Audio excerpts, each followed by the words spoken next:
to live, for to run like a rolling stone. I fell in with men who were wicked in the end.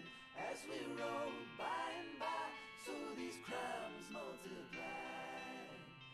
Yeah. See this wayward son, boy, may you live to run another day. Dark is the heart and dreams will come to the swift and the dead, to the bold and the wayward son. My love, can't you see just what's happening to me? All I touch turns to sand slipping down through my hand. Yeah.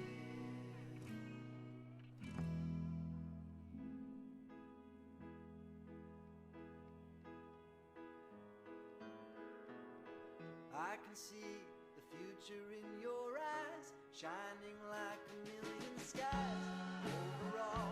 Overall, my petty crimes I perpetrate. I know you should hate me, but you celebrate me every time I'm on your side. My eyes open wide, you just winging like a bird out over the void. And all my petty crimes and curses, they are destroyed.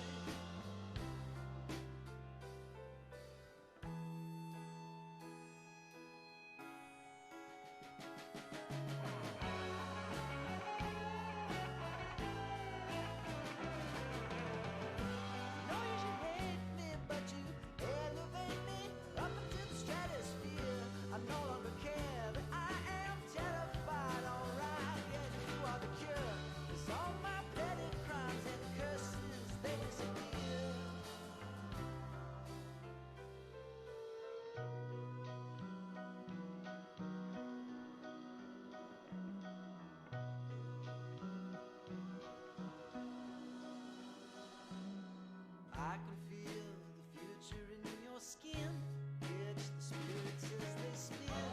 All around my petty crimes I perpetrate. I know you should hate me, but you rearrange me. Coming off a starting line, a hammer and twine. The future's ringing like a bird out over the void. And all my petty crimes and curses, they are destroyed.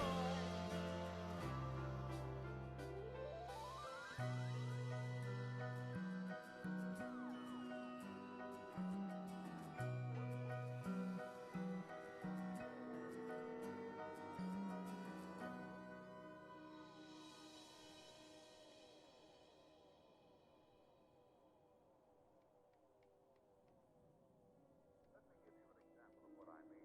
Recently, several groups of people, including stock holders, were present at their annual meeting and were viewing a special exhibit prepared by the American Telephone Telegraph Company.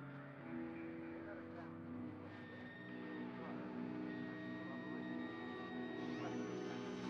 Now his serpent spoke to me. He was hanging from a pale and nameless tree.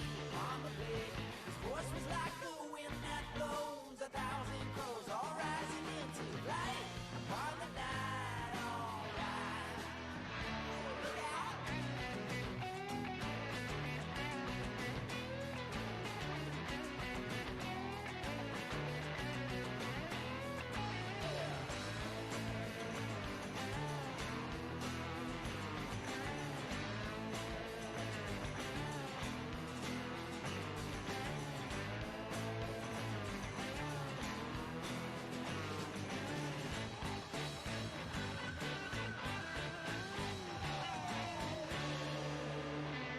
So now I left the Memphis tree, stole some horses, took the road that runs in circles to the sea.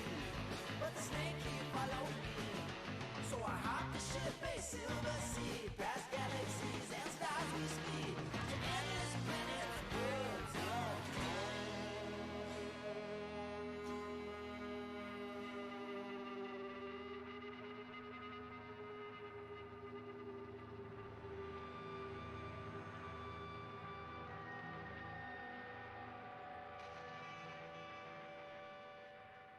well,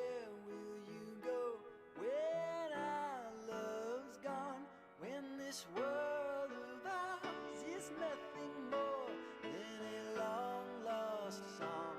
This road that we're on, is it where we both belong? As the years disappear, will you wait for me here?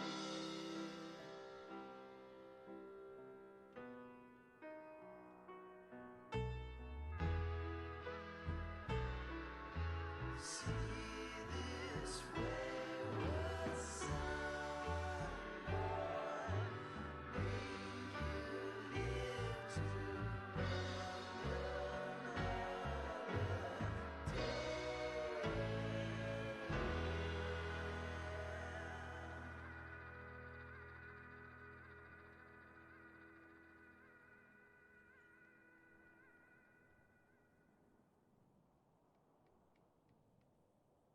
What's happening, y'all? How you be?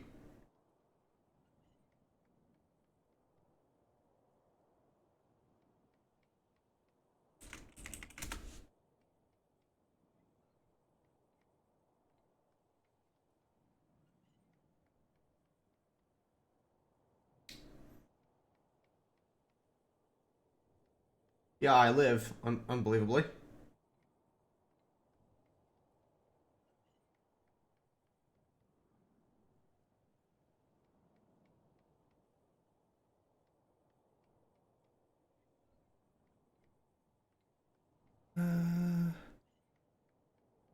My parents are gone. Let's go watch some Miles streams. That's right! I also got a soundboard, and I meant to use it last stream, but I totally forgot I had it. So, yeah. I could do stuff like, Isn't it past your bedtime or something? do stuff like that.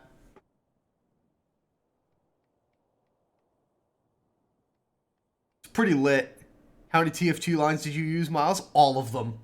I have literally every single TF2 voice line ever. I have 19 taunts from Heavy alone.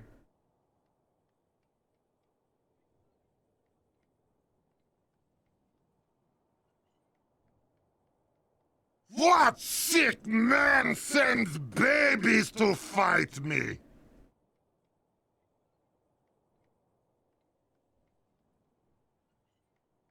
So yeah, it's a lot. However, this program that I'm using, it's called SoundPad. You can buy it on Steam for like $5. This is like a really, really nice program. They make it very, very easy to organize everything. It's just drag and drop. Like, you want to make categories and subcategories, you just drag and drop them on top of each other. It's so easy. I've used a few soundboards in the past, and most of them have been a real pain to use. Because you have to hunt for individual files and like go in and browse and so on. No, this, you just drag and drop whatever MP3 or WAV files or audio files you want into the soundboard thing, and it'll work. You can even drop videos in, which is pretty cool.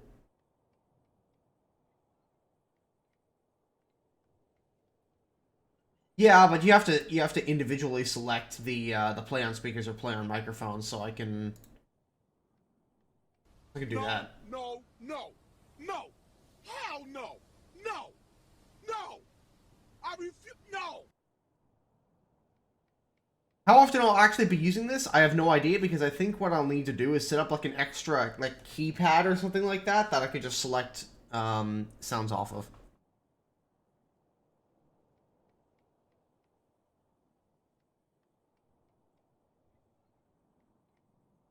It also does WebM? Oh my god, that's amazing. That's awesome. Anyways, enough of me jabbering about my shitty soundboard. Let's move on to what you all want to see.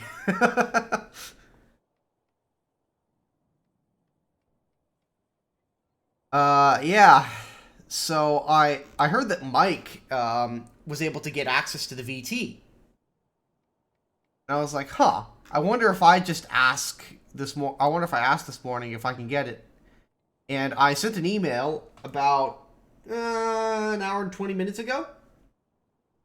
to Guy Jiggles. I was like, hey, do you guys mind if I get a rental for the VT so I can show it off on video and in a stream? Within 10 minutes, they got back to me. They're like, done. Like, the email just literally just said, done. So now I have a VT. Granted, only for 2 weeks, but I have a VT. Oh, this thing isn't Swedish, guys. This is German. And I did actually get to see this vehicle at the Vertiktische Studiensammlung in Koblenz, which, for those who don't speak German, is the military technical area of study. I think that's what, or like military technical museum of study or something like that. Essentially, it's the Bundeswehr's private collection of firearms, vehicles, and artillery pieces and weapons and so on. Like literally anything you can imagine, as far like including optics and so on. The German army has its own private collection, and that's where I went. So, and they have one of these there. Eagle, thanks for the 15 months, man. No, not my money. Oh man, JK. Yeah.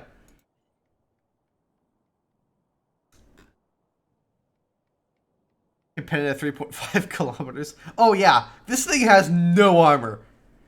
All the armor on this thing is structural steel, which has a horrific armor modifier. Like, this thing is essentially made of like sheet metal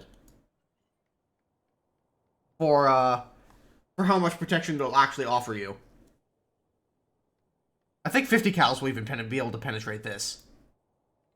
If not, they'll easily be able to penetrate these parts, I think. It'll stop 14.5s? Really? Wow, that's that's surprising, to be honest. But yeah, here, let me show you how this thing works. It's changed a little bit since Mike Goes Boom did his test drive a few days ago. And by the way, this thing does not have thermals, unfortunately. It only has night vision. But that's okay. So essentially, you're gonna have to bind a new key, because normally you can't aim the gun. Like, we're all used to that. So what you're gonna need to do is bind your whole aiming mode under your tank. Go to tank, under movement, whole aiming mode. And what that allows you to do is, if I press space, you'll see I've activated this guy here at the bottom. And now the vehicle will turn to try and point at wherever I want to shoot.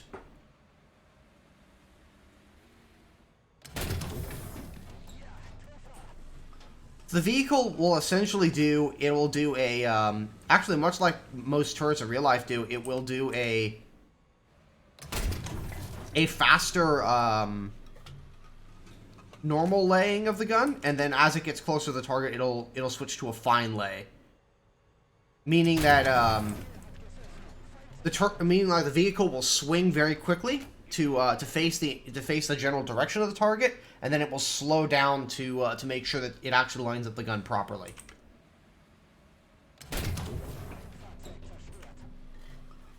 Does whole aiming work with other vehicles? No. This is the only vehicle that this feature is on. At least currently in game. And this is to allow you to aim weapons that don't have that don't actually have any horizontal traverse. Or potentially in the future, I don't know, maybe vehicles with no vertical traverse either. And yes, you can fire both cannons at the same time. So I currently have the game set up so that fire from my secondary guns to my right mouse button. I've always had it like that, just the way I prefer to play. So, you can, once I get this other gun reloaded, fire both barrels. Granted, though, you're not really going to be particularly accurate if you do that, so what I recommend is just firing one barrel at a time. So, firing that one, and then firing the other one. Or you can always, if you have the proper keybind set up, you can also switch to the other gun barrel manually, and then do that. Now, the left-hand gun barrel is auto-loaded. The right-hand gun barrel is not. So, this is manually loaded, auto-loaded. So, this gun will fire much faster than this one.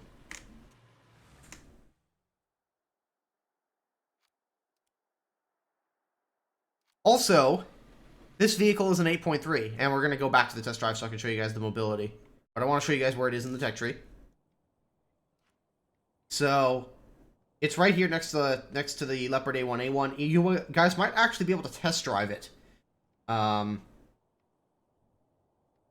Already in game.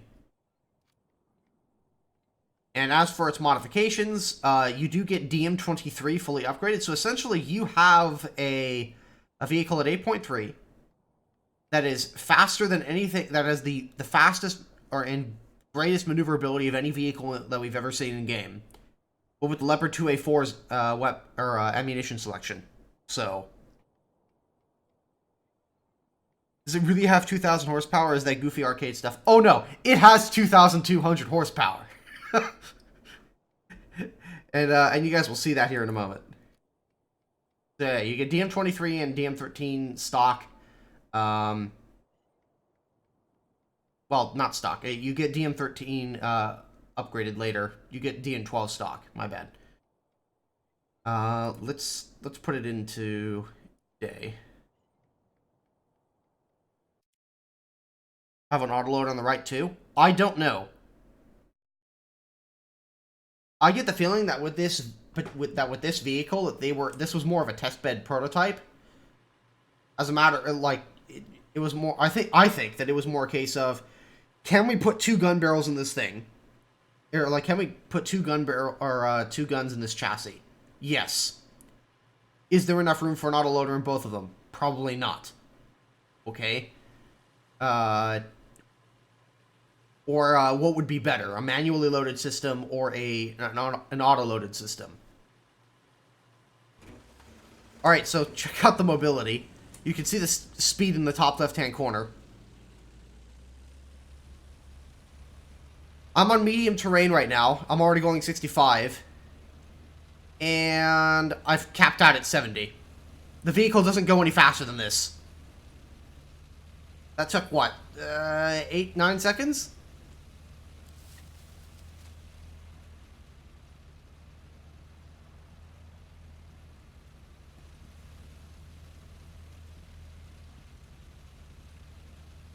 Now, you can aim the gun barrels up and down while you're driving, but you cannot turn them side to side. Even with the hull aiming, it'll say you have to bring the vehicle to a complete halt, and that's realistic. But the guns are vertically stabilized.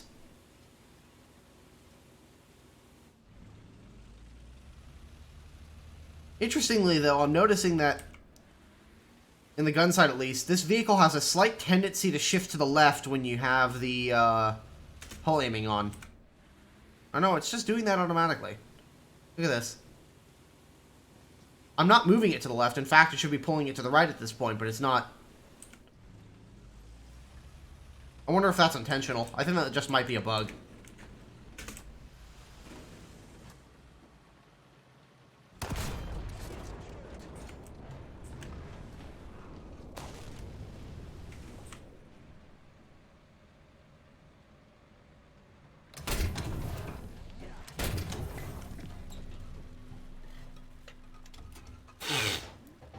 I was supposed to fight in a battle miles?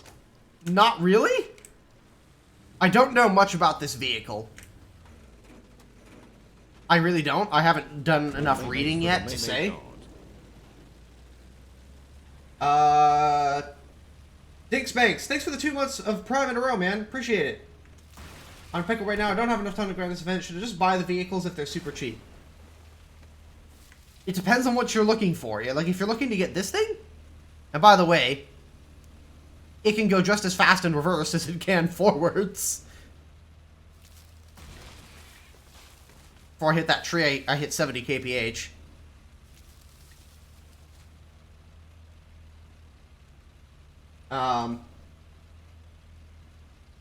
but it really depends on their pricing. I haven't played this vehicle in a battle yet. We're about to go and do that.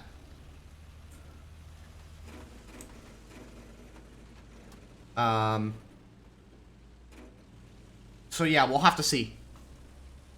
I get the feeling that this vehicle is going to be... It's going to be a novelty. Like most of the event vehicles are. Like, will it be overpowered for the first few days? Probably, because everybody's going to be playing them. And you're going to see nothing but these things. Which, by the way, if you really want to fuck with these things, just play BMP2s. Like, a BMP2 will shit all over this thing.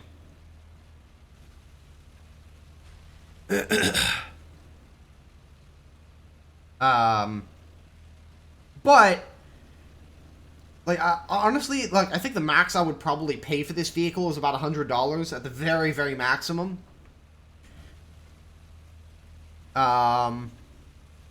If it were up to me, I would probably price this thing around $40 to $50 personally, in terms of maybe its novelty factor, but as far as its value goes, I can't say because I haven't played this thing yet in an actual battle. So, let's rectify that.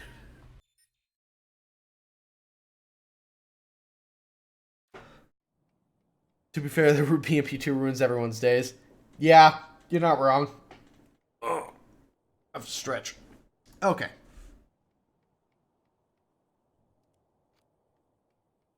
So throwing a few backups on this vehicle. I've got 6 backups.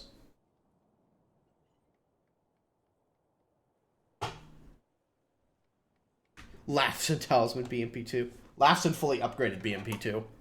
With a good crew on it. The BMP2 is one of the best vehicles in the game, and it's so underrated. Like, people just skip past it because they don't want to, like, go down that line. They want to just get to the top tier tanks. Honestly, you're missing so much if you don't have the BMP2. It's so much fun.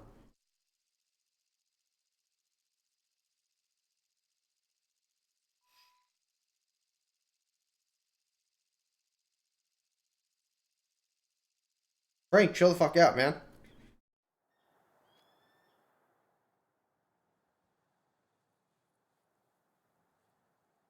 Oh, okay. Hey, Nabarka. Honestly, I don't think I'm going to need that many heat shells.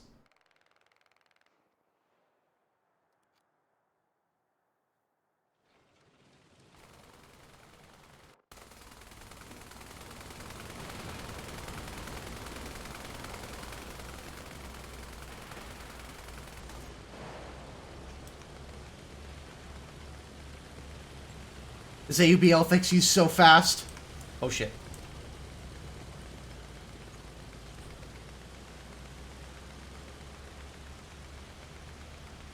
Oh my god, this thing is actually a little difficult to control because it's so quick.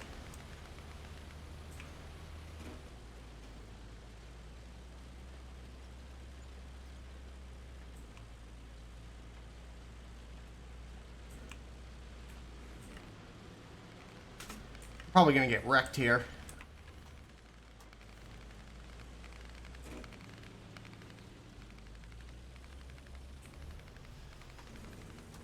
This was not a great position to take this thing.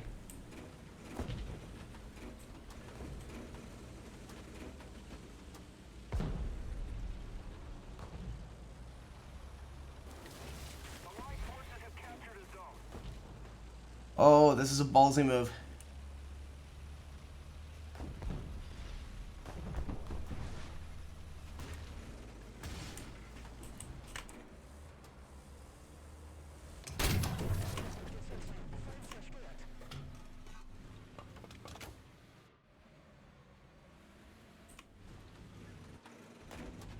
Off to a decent start. I'm just surprised that nobody's gone up here.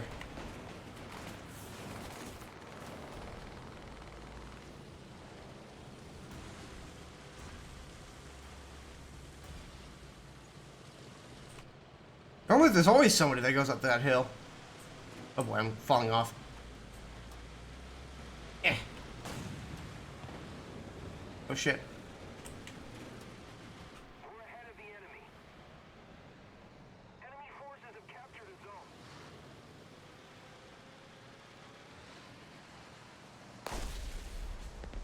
I hear this guy moving. Yeah, and he's been spotted.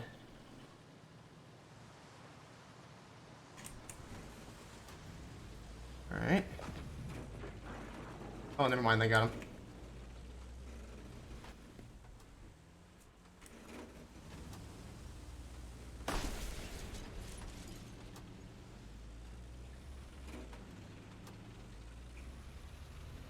Enemy forces have captured a zone.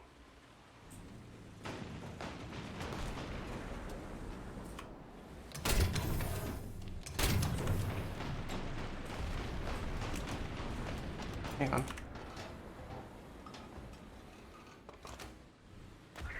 I think that leopard might have it handled. Yeah, he's got it. Oh, hello.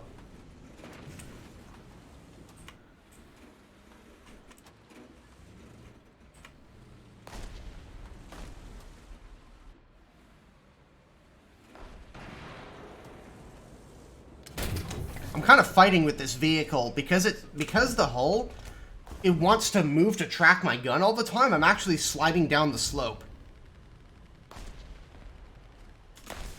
Chivalry.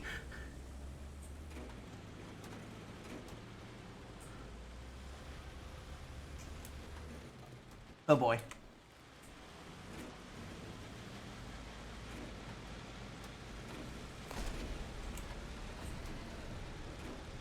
Allied forces have captured a zone.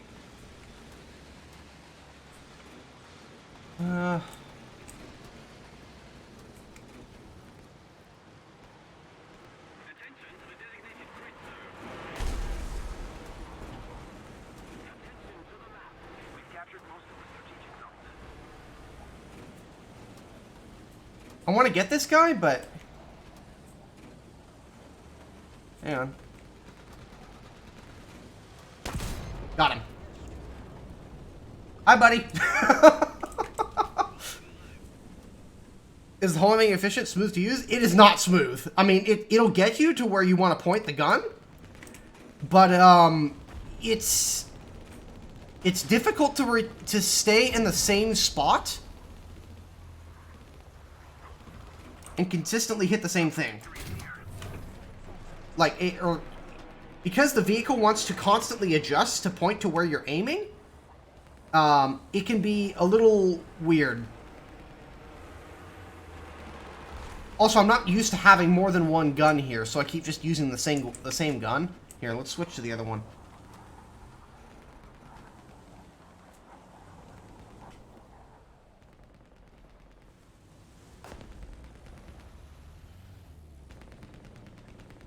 See, it's not,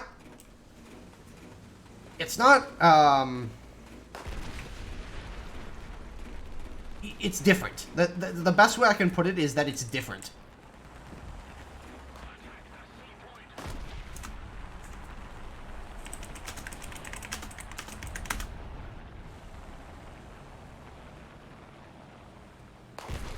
Oh shit.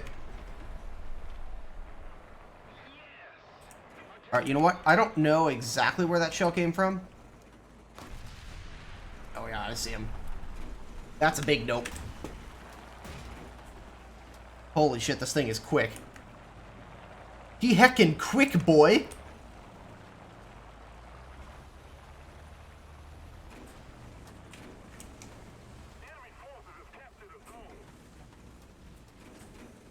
He was like over here. Yeah, there he is.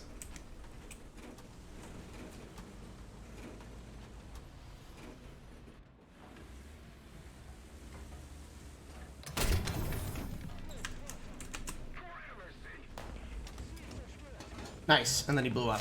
Ah! Where was the BMP? Oh, he's to my right. Yeah, see, let me see where this thing hit me. Yep! It only took one round.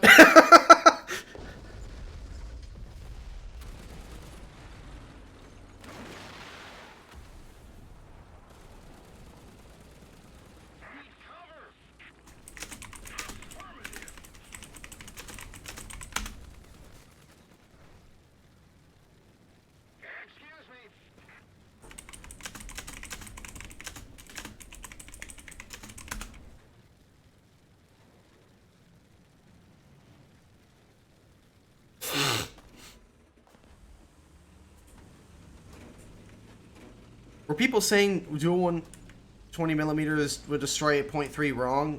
Because so far my ideas on this thing are vindicated. I mean, the 120s are powerful, don't get me wrong. Like, they've got... I think these are the most powerful guns at this tier, actually. But that being said, they're on a very strange chassis.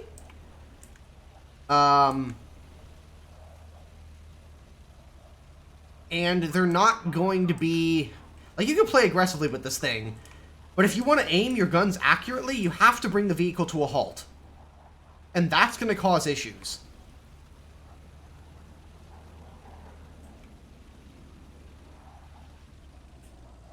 This is going to be a...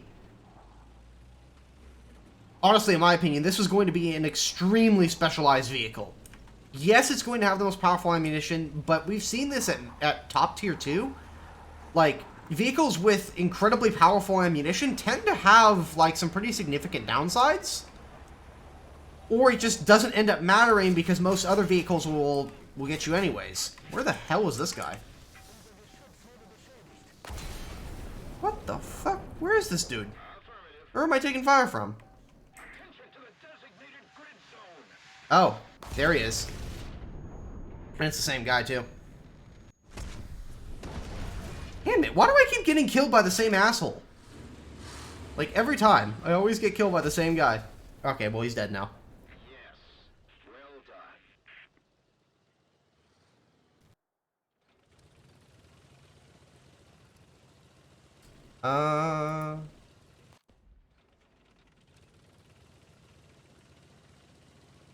So just my very first impressions. It seems highly specialized. Like, highly specialized. Damn it. Of course an enemy aircraft shows up right when I pull this thing out.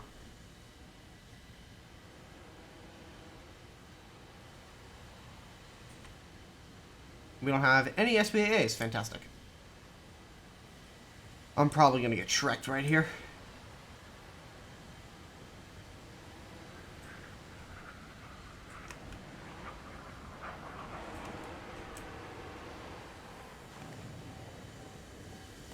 What is that? It's a MiG-9. I could probably kill a MiG-9. If I get lucky.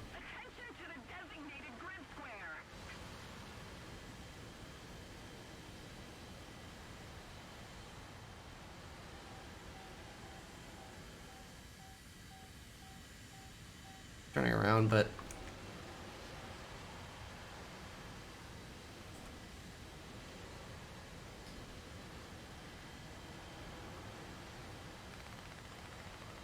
guy's still here?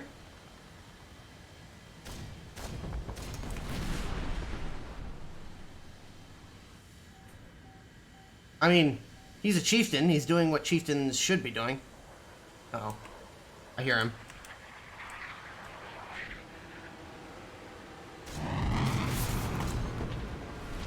Oh shit. All right, we can rack that one up on the skill counter.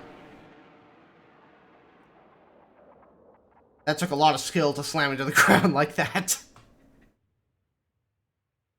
Don't worry, guys. That was like an IQ 10,000 move. By the way, I should really try out the HEVT shells, the Bagel Panzer.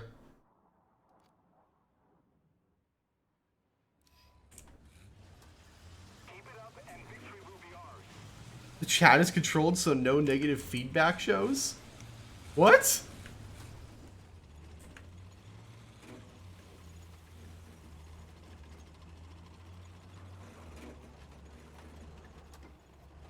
Provide some negative feedback. Go for it. I won't stop you.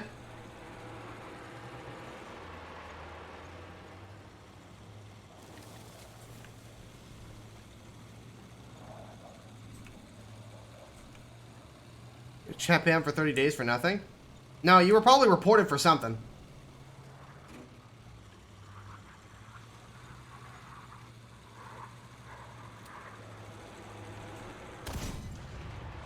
Oh my god, it takes so long to reload the fucking shells. Jesus Christ. This thing should have... Alright. So, you can see at the bottom there that there's two magazines of shells. Those are supposed to be dual feed. So essentially you have 24 of one type of shell and 24 of another.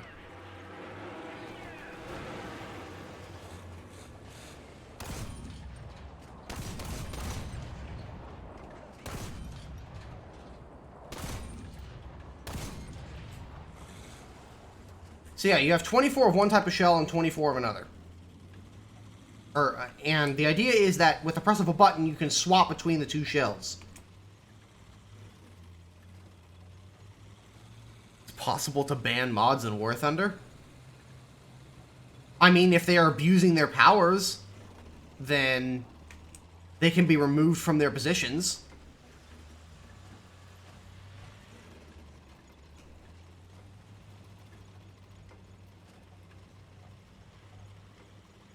I got a critical on him, so he's hurting.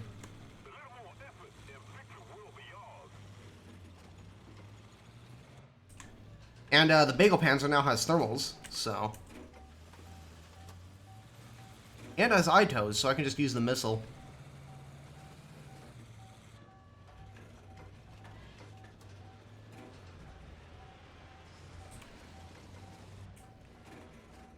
That's one thing the VT does not have. It does not have thermals. I think if it had thermals, it might be a little strong for 8.3, but I think without thermals, I think the VT will be just fine. Yes, it's going to be a little crazy for the first few days, but that's how it always is. Every single time a new vehicle that's unique and cool comes out, it's going to get spammed for the first few days. Maybe weeks, maybe first couple weeks. But then it always peters out after a couple weeks, maybe a month at maximum.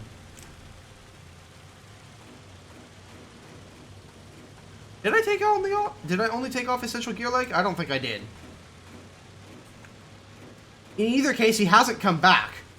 So that means I probably damaged him enough that to the point where he feels he needs to go back. Oh, great. We got somebody in our spawn. Alright. Let's load up AP. I haven't played my Bagel Panzer in a long time. I requested the vehicle. So, because I'm a member of the Content Creator Program, I can request to rent vehicles. So I'm not even keeping the VT. I just had the VT for 14 days. So, after those 14 days are over, the vehicle is removed from my account. More maymays for the maymay god. Sigali, thanks for the 22 months, man. Holy shit, nearly 2 years.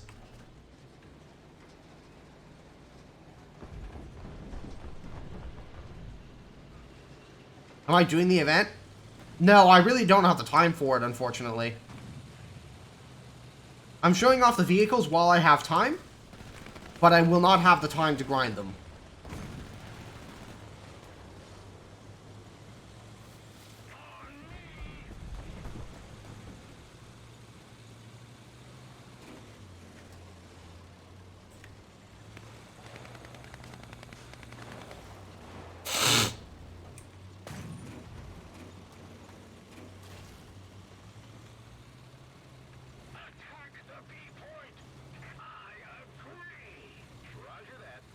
It looks like our guys are going for B.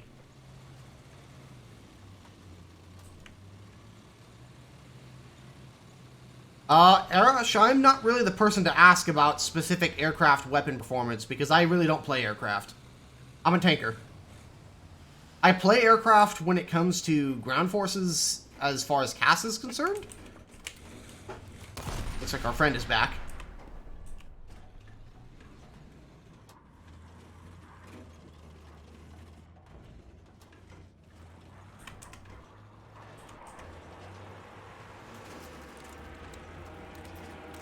Pull under him, turn around.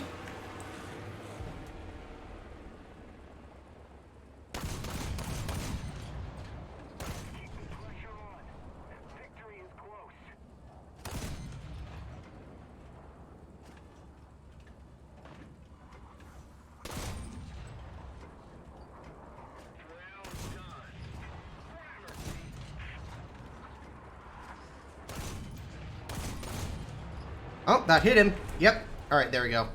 Oh, nice. And that was the guy that killed me twice. Yeah, he must have had to repair. He must have gone back to his airfield and then returned to the battlefield. Yeah, my apologies, Arash, but I'm not really the person to ask. I wouldn't be able to give you a satisfactory answer.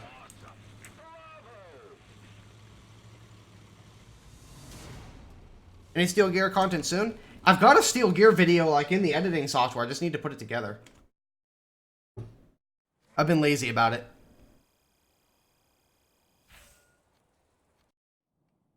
Yo!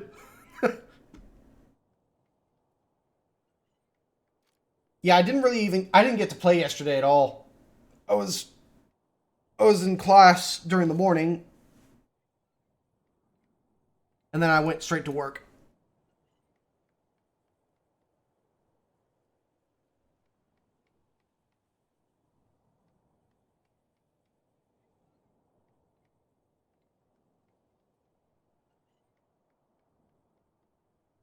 Smooth process speeds up for every vehicle made, but the drop rates don't, however.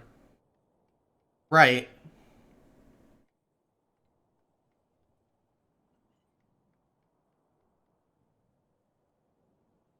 You think of APHE versus AP for performance? They seem off. Well, I mean, here's the thing. APHE should actually perform like how AP performs right now. Because APHE doesn't the way that APHE works in War Thunder defies the laws of physics.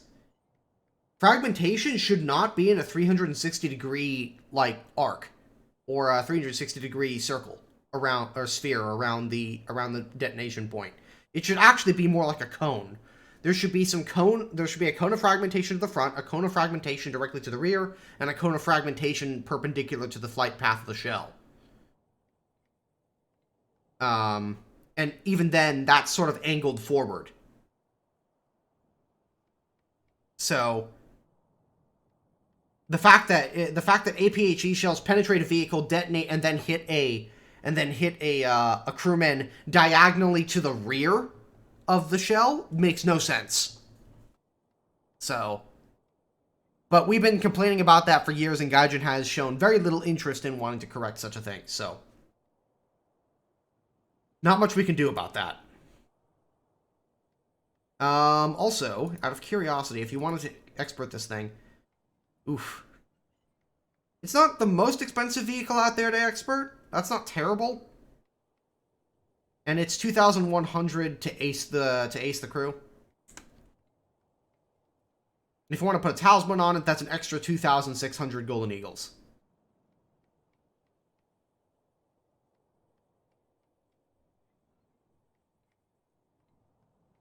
Do I think they'll ever fix it? No, I don't think they will.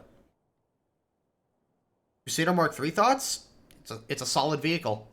Nothing particularly wrong with it. After the Penpocalypse? I'm not sure if I want to look at the Big Light Panzer after the Penpocalypse. Honestly, I don't remember the shell. That seems higher than it was, but I could be wrong. I'll still take the AP, I think. I don't know. The VT shells, though, are a welcome addition. Now what we need is the version of the Martyr that had the 60mm on it. The same gun as on the ABL HVG. There's a version of the Martyr of the Martyr hull with this gun on this chassis. And that gun and that turret system had it was a 2-man turret, but it had an autoloader. So I think you could pump out a 60mm AP FSDS round like every 2 or 3 seconds.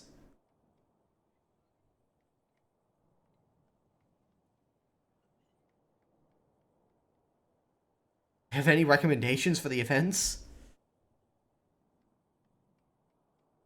Not currently. Like I said, I haven't been playing. I didn't get a chance to play it all yesterday. That was actually my very first game of the event that you just saw.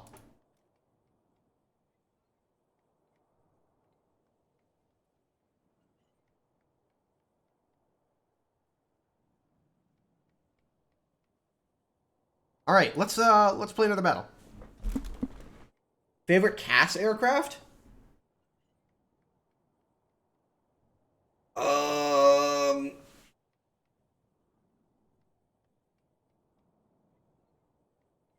This is gonna sound strange, but I really, really, really like.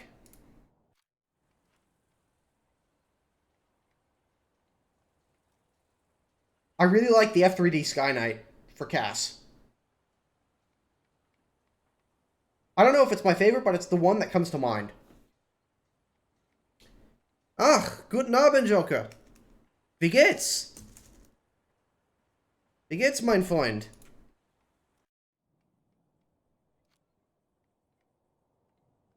Or to be Joker.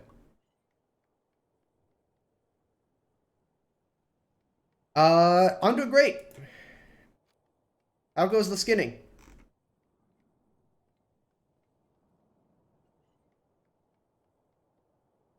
Yeah, Frank, here's the thing. I would like all of the 8.7 premiums to be 9.0. However, as long as putting them at 9.0 means that they are going to be facing top tier 10.0 vehicles, I am not for that. And the reasoning is this. We saw them at 9.0. And those vehicles were utterly, like, all of the 8.7 premiums that we have right now were utterly raffle-stomped.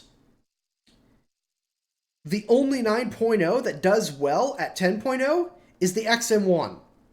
And the reason why the XM1 does okay is because it has the mobility to keep up with all of the other vehicles at its tier.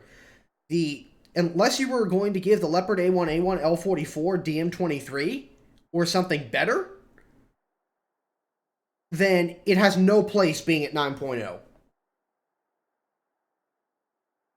It simply will not keep up with anything else, and it will just get shit on by everybody.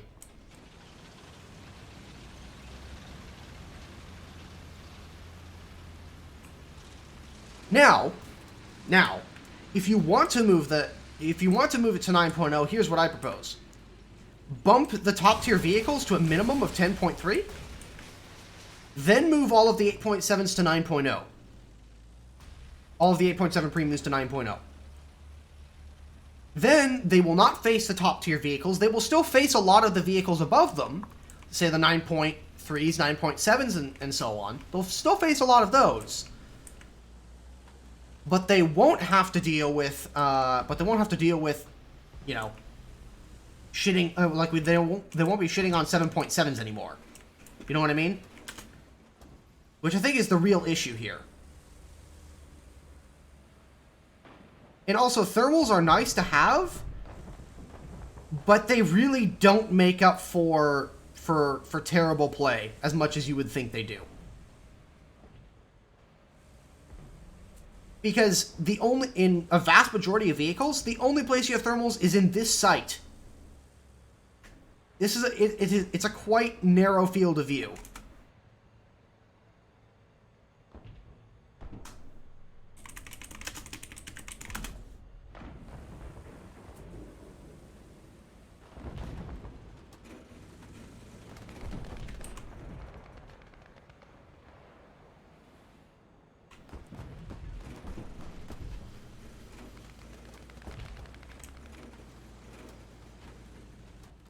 But yeah, I think that the 8.7 premiums can go up in battle rating if you bump the top tier vehicles, because then they're still going to be facing vehicles that are tough, but not vehicles that are a million times better than they are, and they have really no chance to compete against.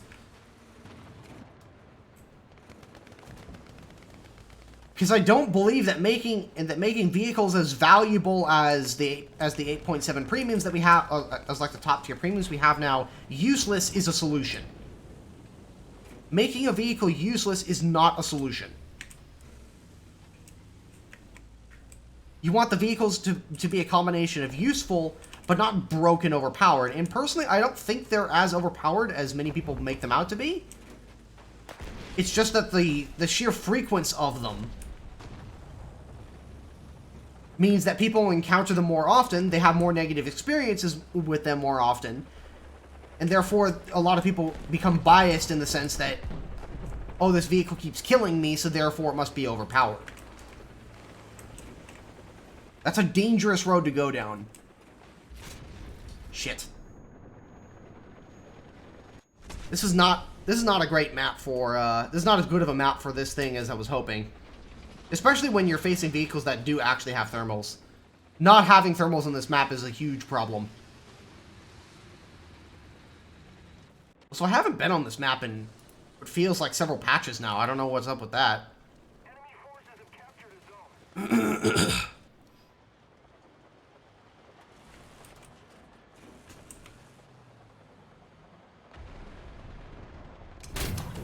Bye, bitch!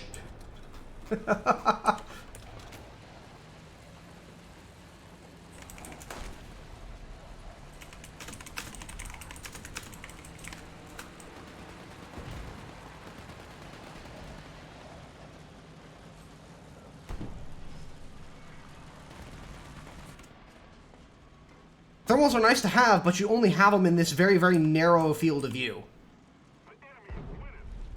On a vehicle like the VT, though, having thermals would be amazing. But it might be slightly broken. Considering that, at that point, you're not only getting... that vehicle is not only playing to its advantages... how the hell did I miss that? That's my question. Damn it. At that point, you have all of the factors you need for that vehicle to be ludicrously good at 8.3. I mean, it's already going to be a decent vehicle. But, yikes. I'm going to get killed by the XM1 again, aren't I? Yeah, that has to be the XM1 that's shooting me.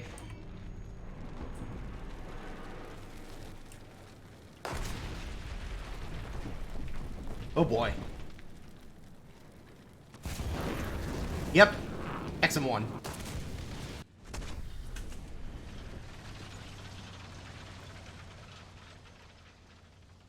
Well. This game's not going particularly well. I'm not going to waste a backup in this battle. I'd really rather not waste a backup.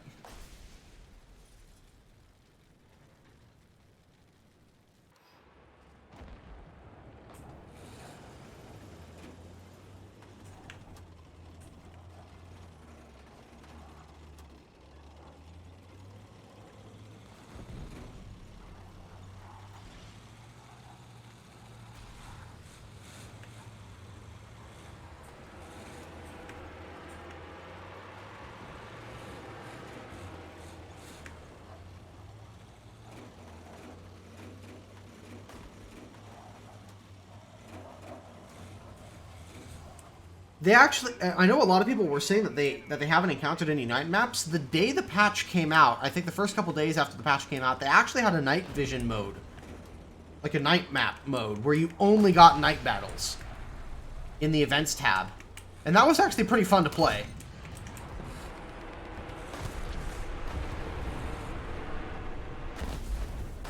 Nice.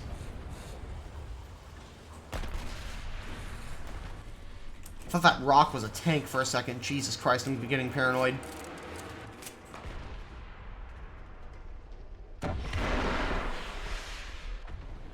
Nice. That works. I don't think I ever would have seen that guy without thermals. But again, here's the thing with thermals. You are limited by not only resolution, so you're not going to see as much detail with thermals. And you're limited by the fact that you are only being able to use it in the gunner's sight for a vast majority of vehicles. Yes, there are a few vehicles that can use them with binoculars, but even then you are limited in your field of view. You can't just drive around in third person with thermals on. I'm pressing the button right now, it doesn't turn on. If they did that, that would be broken. Oof. But having thermals only in the gunner sight and the and for a very, very small amount of vehicles in the commander's binoculars, I think is perfectly fine. And it's perfectly reasonable. Oh, that OA... Oh, wait. I think the OA-40 won that engagement.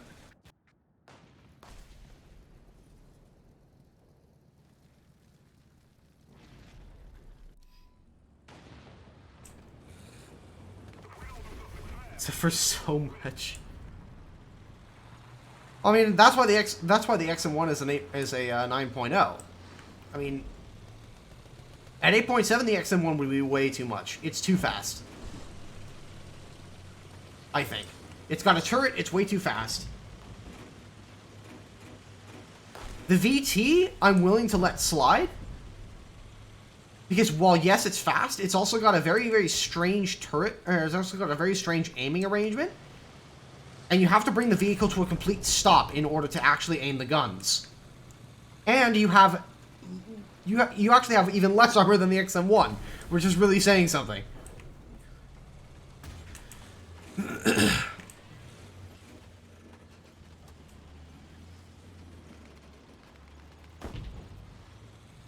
How many 8.7 America suffers?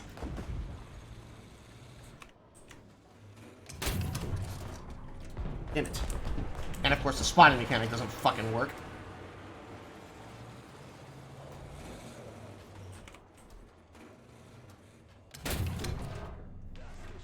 Oh, nice. That took out the engine, too.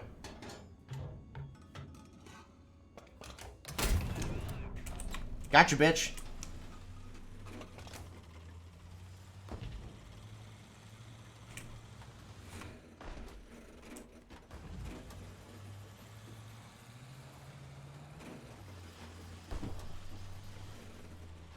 Opposite for Russian tanks? Smoke Mist, you've clearly never played a Russian vehicle at top tier in your life, then. Because the Russian vehicles get shit on. Oh my god, do they get wrecked on such a regular basis. It's not even funny. Like, the NATO vehicles just, by and large, are so many steps above the Russian ones, it's not even funny.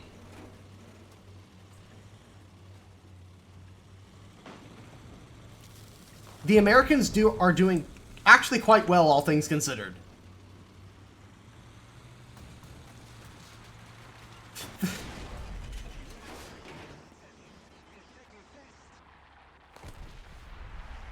I mean, does anybody remember the first couple days of the M1 coming out?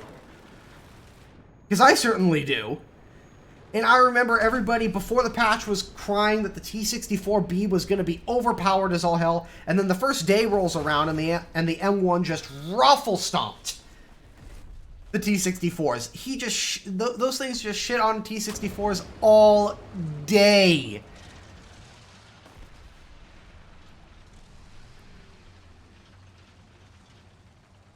And even then, the M1 is as close to accurate as we can make it, without it having a fire control system. Like, that's the biggest thing.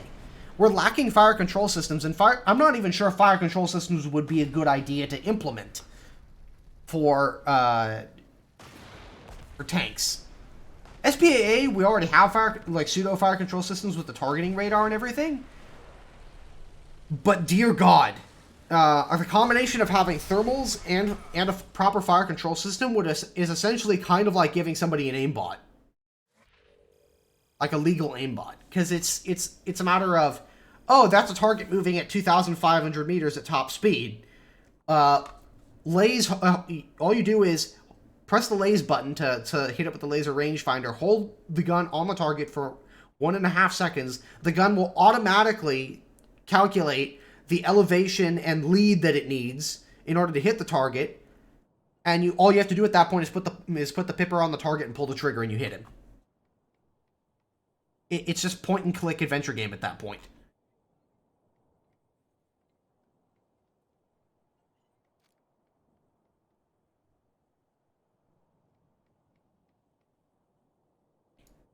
The Abrams still has a better all-around package than any Russian tank, in my personal opinion.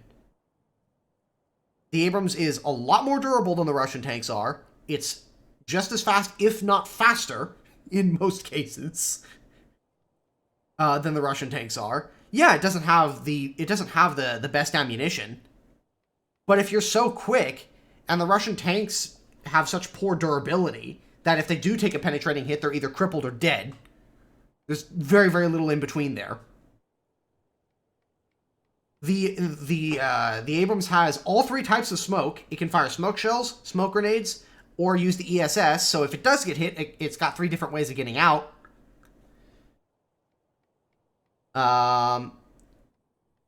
It's more maneuverable than the Russian tanks are.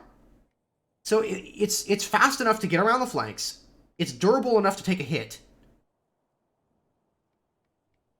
And it's got the rate of fire as well. It's got a faster rate of fire than most of the Russian tanks do.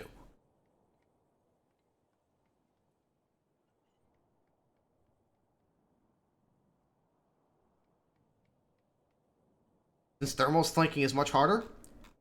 Considering the amount of urban maps that we have right now, considering the amount of close quarters brawling maps, thermals make very little difference. On a very large open map, or a map with lots of concealment, like rocks and trees, like natural concealment, yes, thermals do bring something to the table. But when you're fighting on Alaska or American desert, like 90% of the time, thermals don't mean shit. Because there are these things, they're called buildings. And they block your line of sight. Thermals are good, but they don't see through buildings.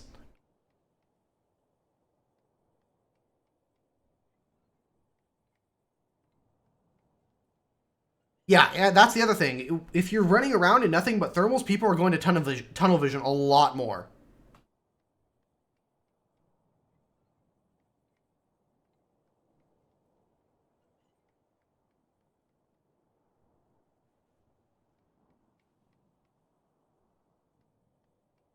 Oh yeah, if you hit the turret, you can go straight back and into the ammo rack. Yeah, it'll kill the M1. I never said that it wouldn't.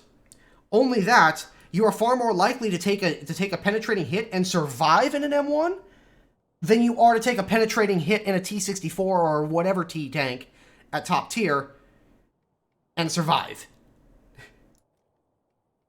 Like, all of these vehicles have the exact same weak points.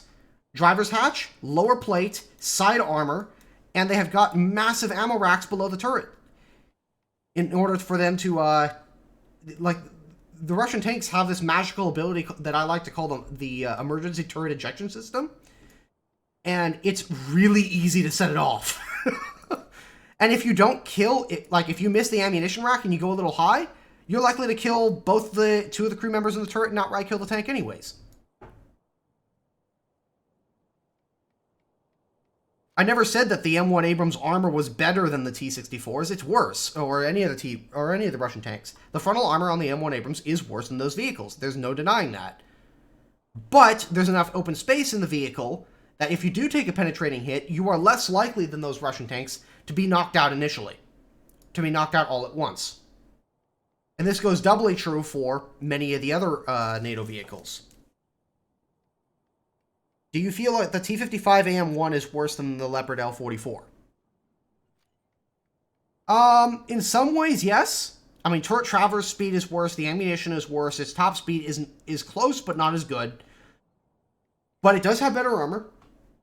Like, especially on the turret. These composite armor blocks do narrow the actual penetratable area on the turret of the T-55.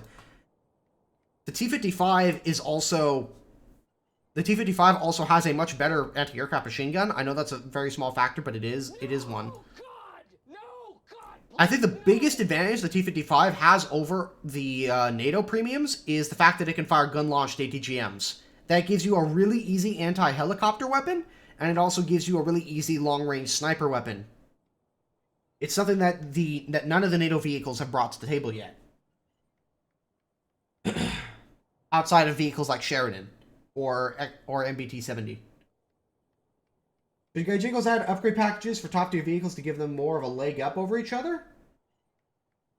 It really depends. I think the only upgrade package to mine, like, the only couple of upgrade packages I could see coming in would be some lower armor plate packages, like extra add-on packages for Challenger 2, and the upgrading of M1A1 to M1A1HA or HC. And even then, most of the HA and HC changes would be internal. I mean, I guess you could swap out the grenade launchers, or change some other external features in order to,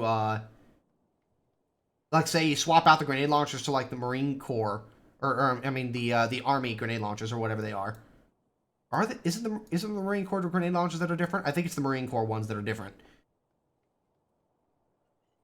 You could swap that out and a couple of other things to make them more to make it easier to determine which version of the M1A1 you're shooting at. All right, I'm babbling on here. Let's play some more. Oops, wrong one. Play some more VT.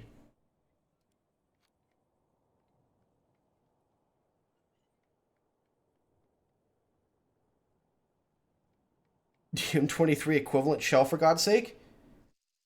The M1A1 has a significantly better shell than DM23. M829 is closer, if not better, than DM33. Like, M829 on the M1A1 is more than functional enough. For the M1, I'm less on board with giving it giving it an upgraded shell. The M1 IP, I think you could give it an upgraded shell. I think that it should be a logical progression between like M735, M774 for the M1. M1 IP should get M774 stock and M833 upgraded, and then you have the M1A1 with its M829. I think that would be perfectly reasonable.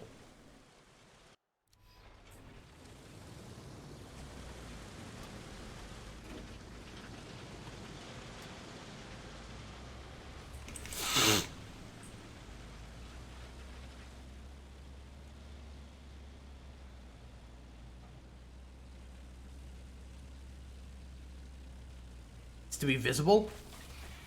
Not necessarily. Like I said, you could change certain external features for you to allow you to determine whether or not you're fighting an M1A1 or an M1A1HA.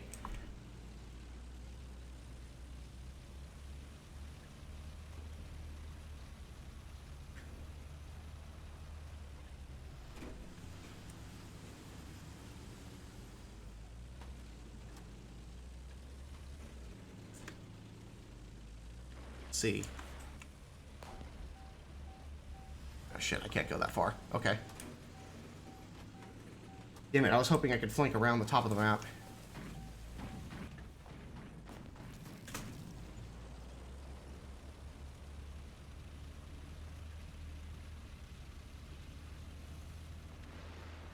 Somebody seriously already spawned an airplane?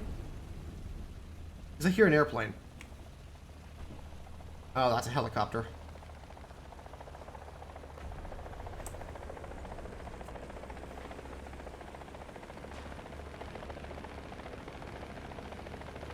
Oh shit.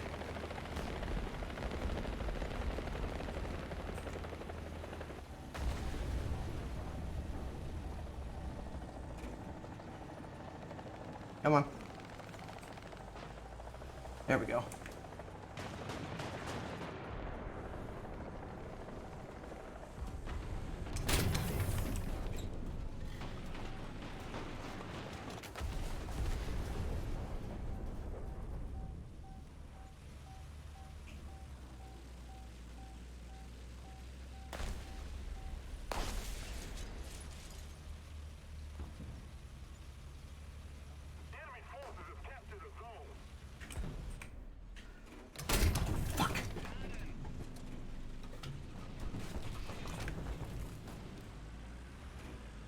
I hope he didn't see that.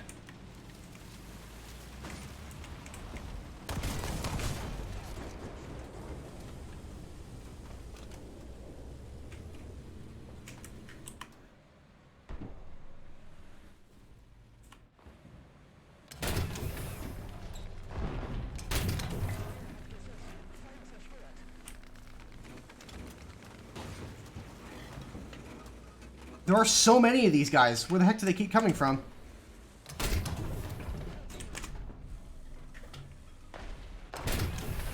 Whew. Alright, nice. They got him.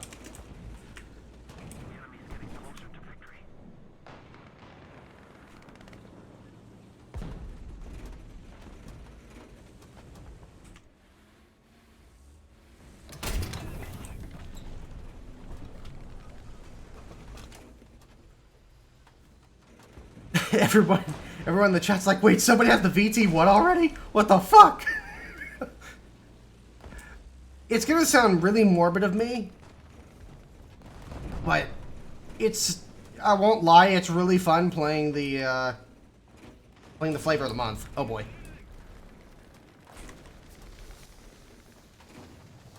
Help! Oh, this is not gonna end well. Well, I got 4 of them, though.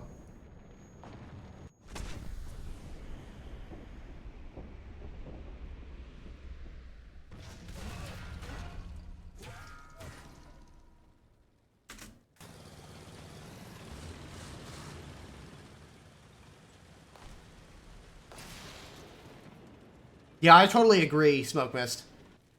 Like, it would be nice if the M1's got a bit of a... Jesus, why can't I find the word? Buff. Jesus Christ. English is hard today. It'd be nice if they got a buff. Alright, I'm gonna pretend I didn't see that.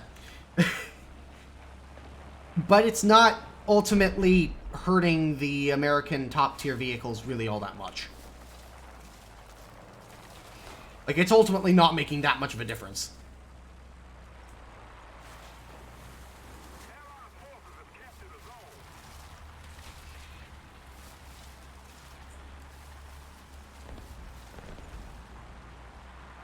What is that? I'm just gonna hang out here. Alright, he's already committed to his attack run. And we do have an RE2000 on his tail.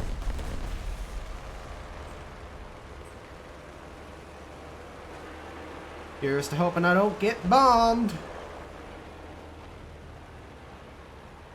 Hopefully there will be no skill counter.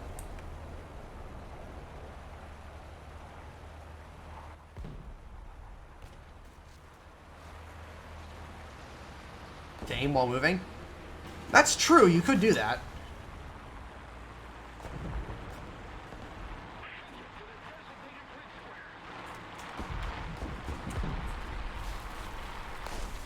Although it would be, it's simply a lot, I mean, I could see people who could get, oh Jesus Christ. I could see people getting good at that, but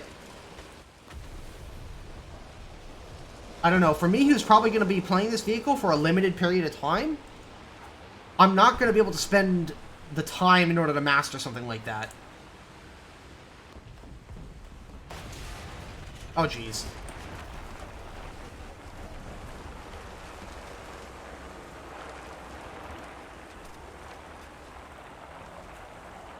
I don't even know what I'm being hit by. I think it's artillery, but I'm not certain.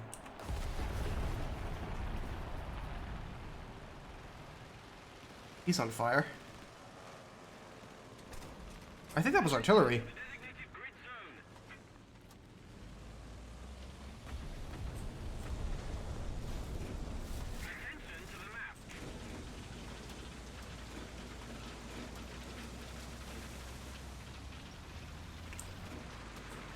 So this vehicle is going to require a little bit of adjustment to play, I think. Yes, you have the incredible speed, but it's going to take some getting used to. What's up, boy?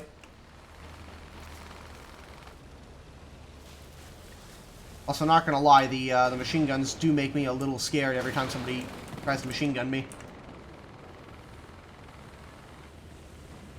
Oh.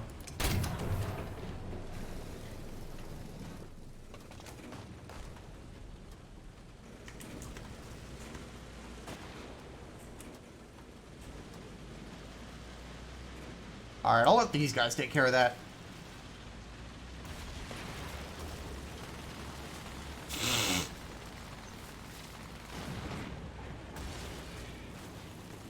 Oh shit.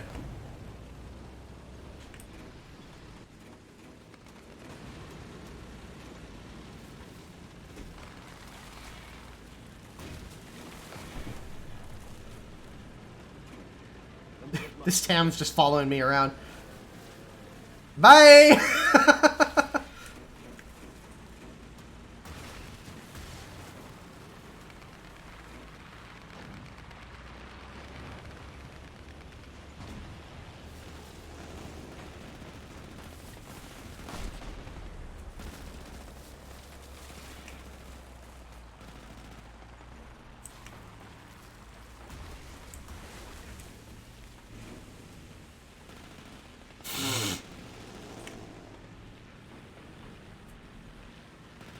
just want to get into a good position. I'm not actually trying to run away from this guy. As long as he's not trying to troll me, that's okay.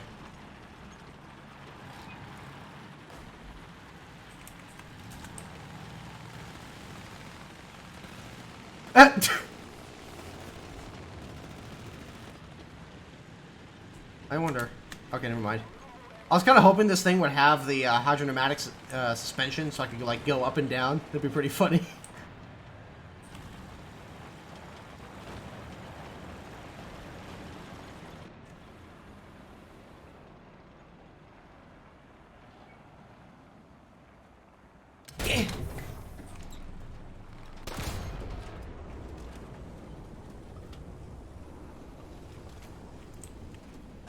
He just wants to look at you and pet you.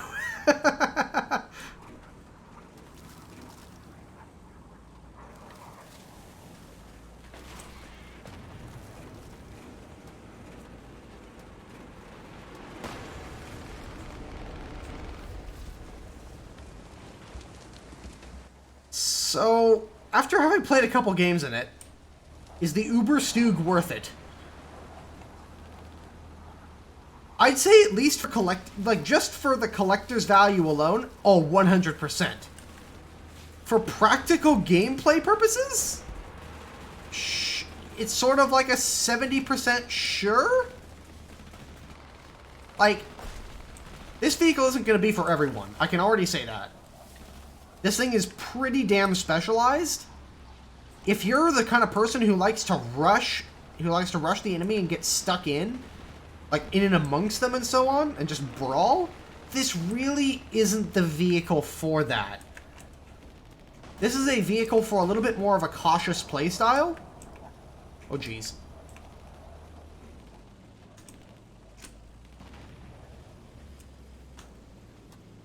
This is a vehicle for a little bit more of a cautious playstyle.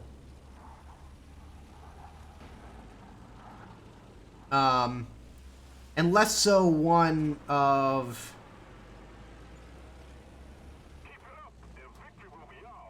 getting stuck in and assaulting a position. This is sort of a vehicle that's a second line or third line sniper. You sit back, you let your teammates go forward and take all the hits for you. And you just pick people off with your twin 120mm cannons.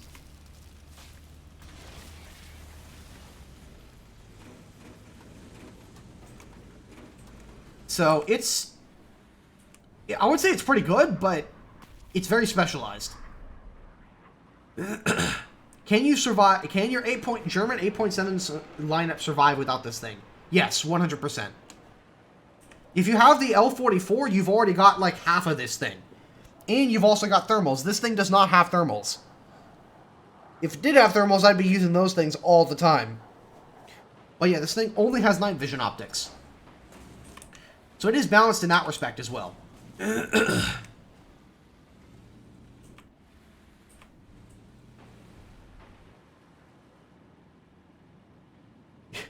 bro, 2 times 120mm at 8.3 is OP, bro.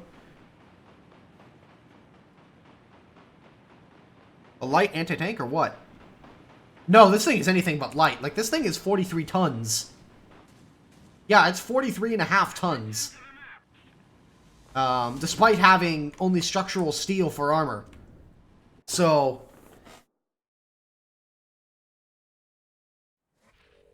Druid thing, OP, man.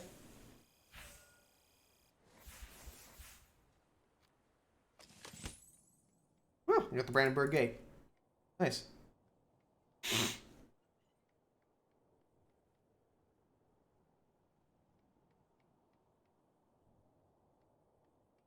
Yeah, Cheeky Breaky, I'm aware. But often you are... But it takes so long to get the guns on target.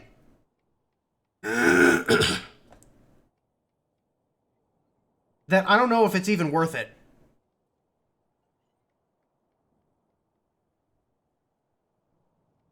$23.5 of that is the engine / S. You know what? You're probably not even wrong there. I mean, let's see. Calculator. 100 Yeah, this thing is 50 horsepower, 50.5 horsepower per ton. This thing is 20 more horsepower per ton than the vehicle with the highest horsepower per ton, which I believe is the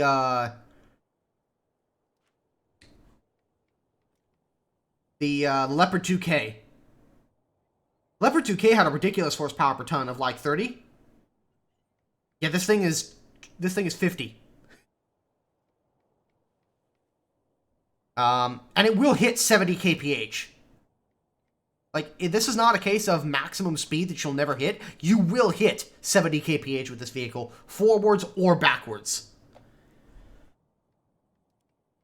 If you're somebody who likes playing stuff like some of the French non-turreted tank destroyers, like some of the really fast ones, then this is going to be kind of right up your alley. You think that America will get a new Rank 6 premium helicopter at 1.93 since the premium Huey is lacking now? Also, what do you think of the premium heli will be? I'm thinking RAH-66 or MH-60 DAP. Honestly, I have no idea because I don't know American helicopters all that well. I know some basics, but for example, I have no idea what you're referring to when you're referring to the RAH-66 or the MH-60 DAP. I have no idea what those are. I know my tanks, I don't know my helicopters.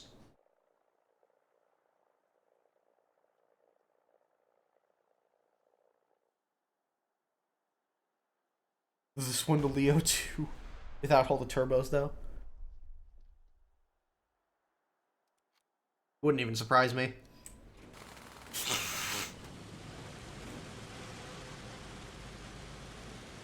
Again, the only thing that this vehicle is lacking to make it, like, a must-have is thermals. The fact that this vehicle does not have any thermal optics is about its only downside, outside of not having a turret and being a little specialized. I would not go brawling at B-cap with this vehicle. Not on this map. Instead, I'm going to try and use the superior mobility to flank around the A-cap and show up where they don't expect me.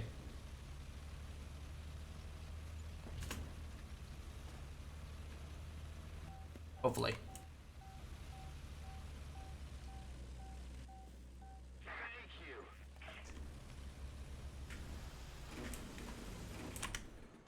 Also, this thing has really good gun depression, I should say.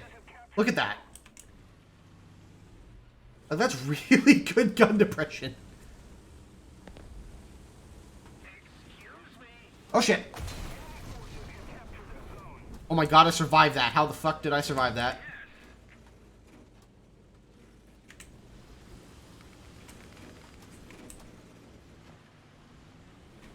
I shouldn't be alive right now? But okay then. What's up, boy?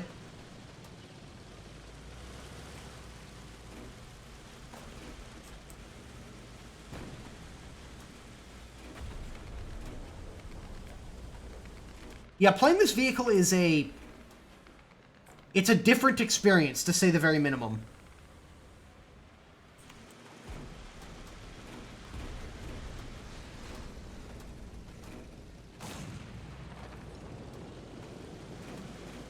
It's probably not a good idea to fire from the position that guy just shot from.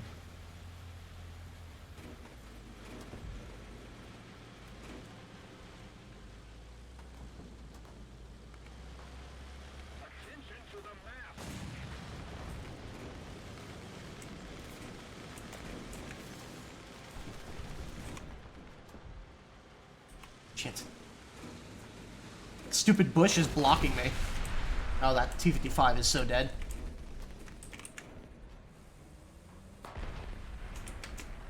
Alright.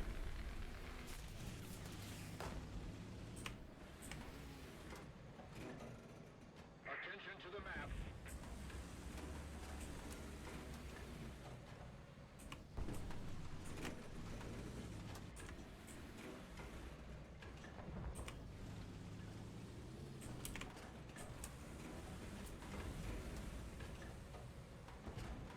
Damn. Can't see anybody now. And I don't really want to expose myself any more than I already have.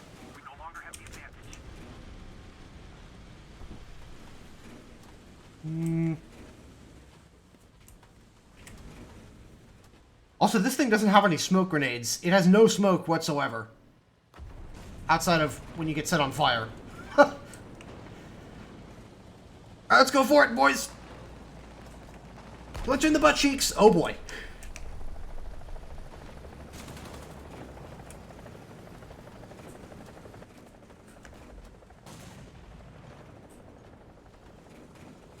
Oh yeah, that's an XM1 watching that.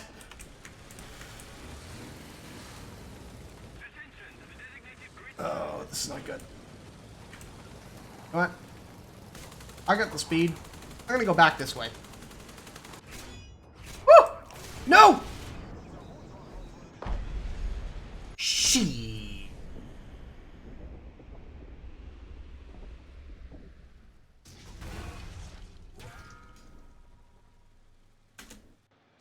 Guys, this vehicle is so overpowered. It's gonna break the 8.3 meta so bad. Like, you're not even gonna be able to play.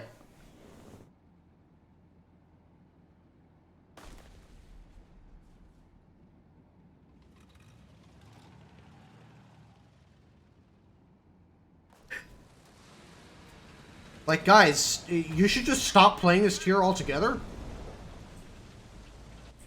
Because you're never actually going to be able to play this tier ever again.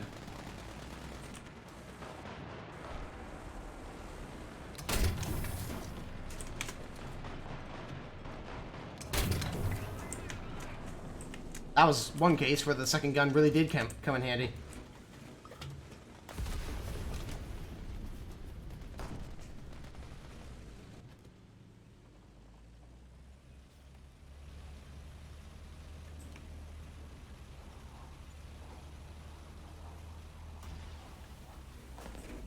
Akurio, a lot of people think that that Gaijin has this hatred against experimental vehicles. The Panther 2 and Tiger 2 10.5 and the Coelian were not experimental vehicles. They didn't exist. Not in the forms that we have in game. In the case of the 10.5, it didn't exist. It didn't exist. Period. The Panther 2, like, the Panther 2 hull exists, but if you really want an accurate Panther 2. The only one that was ever actually assembled with a turret on it was one assembled by the United States, and that is a Panther G turret on it. Not an 88mm. And then the Coelian was a wood mock-up, so it didn't exist in iron. The VT, however, was actually built in structural steel. And there were two versions of it. There was the VT1, there was the VT1-1, which has 105mm guns, and then there's the VT1-2, this one, with 120mm guns. Both of them were built. In the case of the mouse they removed because it was too hard to balance, quote-unquote. Not because it was an actual prototype. So, Gaijin doesn't have anything against prototypes, they have things against vehicles that don't exist. And a lot of people get that confused.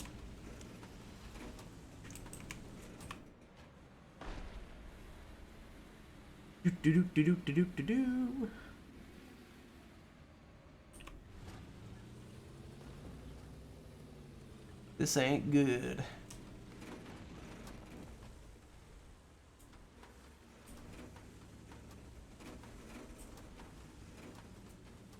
This is a map where thermals really come in handy. With all the trees and bushes and so on.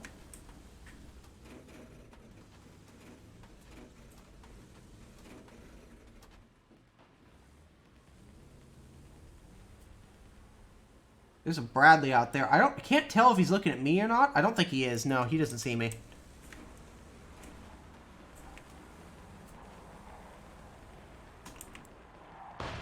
Ah, crap.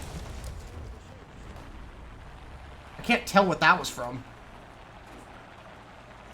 I'm not sticking around to find out, though. What the hell is that? Is that a Type 75 shooting at me? Yeah, it's a Type 75 shooting at me. Oh no. That's not good. I'm leaving. No, no, no, no, no, no, no, no. That's a big nope right there.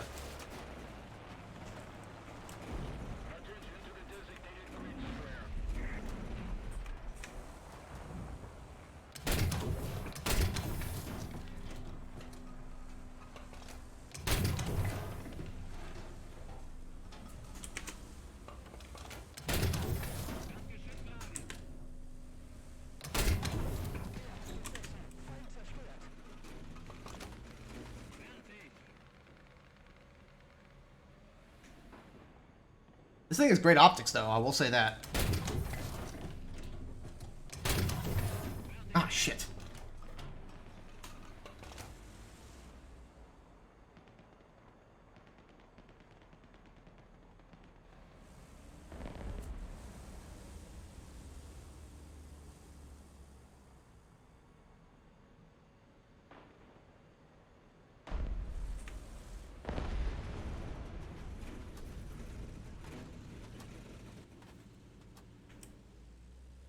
Ah, there he is.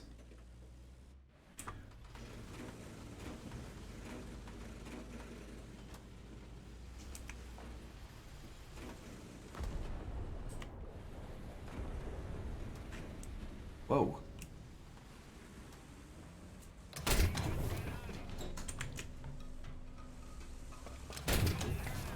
Jesus Christ, what the hell is the gun doing?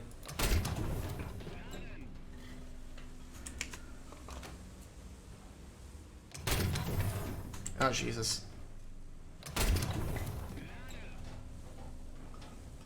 Man, I am really making a mess of this, aren't I?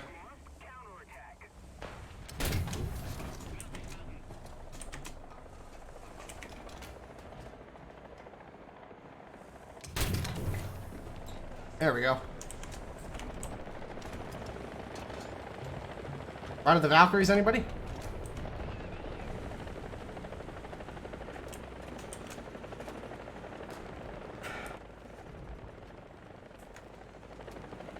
And this is why we lost the war. Bro, it's so OP. Yeah.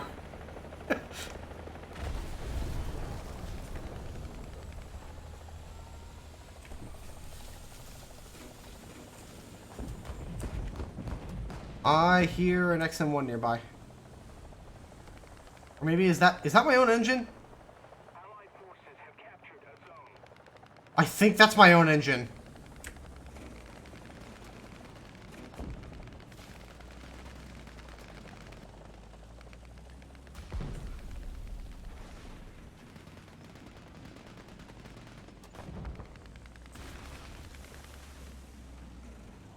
Are we gonna get Shrek'd right here?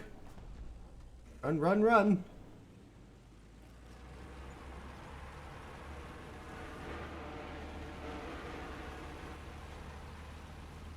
Looks like it needs work. Yeah, it needs a little bit of refinement. It's with the primary gun, the auto-loaded left-hand gun, the aiming system is fine. It's just with this secondary gun that it's really fucking weird.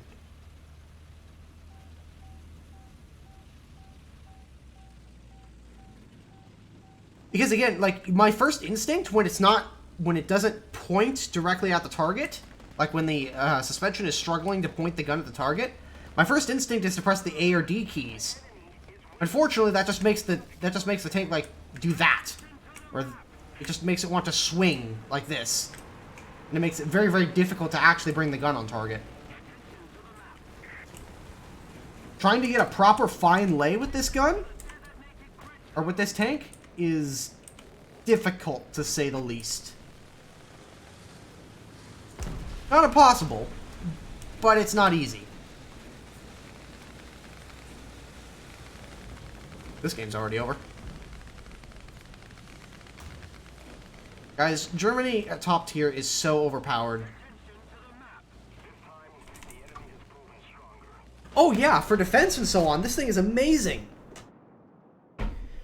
For defense, there's few vehicles that are better than this, at least for sitting back and defending. I mean, you've got 2 guns that you could fire in quick succession. You've got incredible mobility, so you can reach those defensive positions very, very early on if you're aggressive. But once you're there, once the enemy knows where you are, which won't be that hard to tell, considering that you're gonna have, considering that you have people with thermals. Let's see, how many of these? Oh, this is the ship elements. Oh man, boys. Oh nice, I got a ×3 basic materials. I got another ×3 basic materials.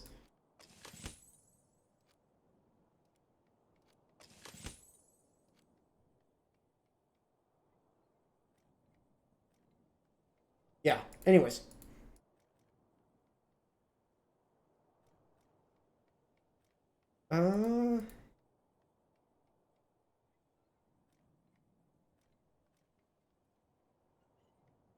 Yeah.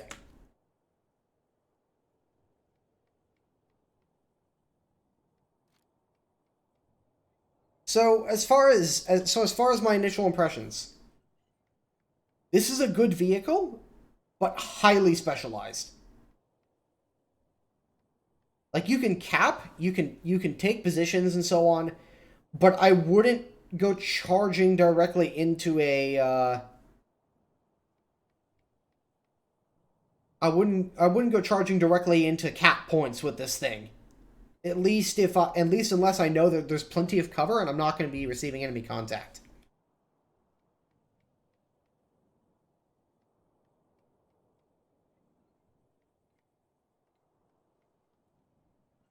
Well, there's a couple of prototypes, Marcel. There's also one in Koblenz at the Wehrtechnische Studiensammlung. They have this thing parked right next to a Kampfpanzer 70. Or MBT 70 to everybody else.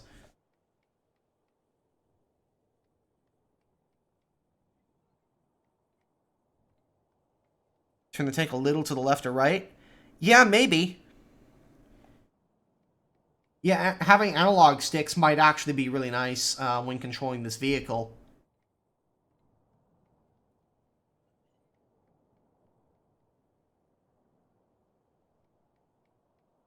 Where's thermals at 8.3 during the day? Well, I mean, considering you're going to be placed almost entirely in 8.7 games, quite a few. For example, the French, with the exception of the AMX-13 Hot here, every single one of these and the AMX-30 DCA and obviously the Corsair, all of these tanks, the AMX-30, the AMX-30B2, the Brennus, and the AMX-10RC, all of these guys have thermals. The AMX-13 obviously does not, but yeah, all these guys have thermals. The Leopard L44 has thermals. None of the British vehicles have thermals except the Warrior. The Warrior has thermals. None of the Russian stuff does. I think the Type 89 has thermals? Yes, it does. Night vision, I'm not talking about night vision. I'm talking about thermals. There's a difference. The Bradley has thermals, I know that.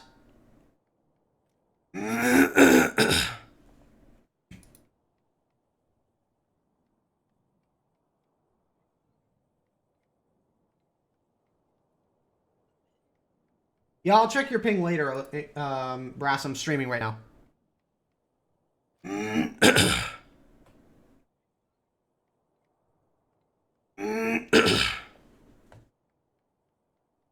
I was a German tank commander for 12 years. Oh, nice. A5 and A6. Pretty. I always like the look of the A6. The A6 is my favorite looking tank, personally. I think it looks substantially better than any of the other NATO tanks, including the Abrams. And I like the Abrams, but I think that the Leopard 2 A6 is a better protected vehicle, or is very close to being as good of a protected vehicle as the A2.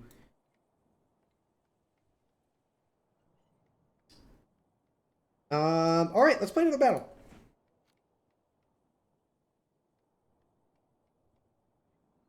287 is up there too.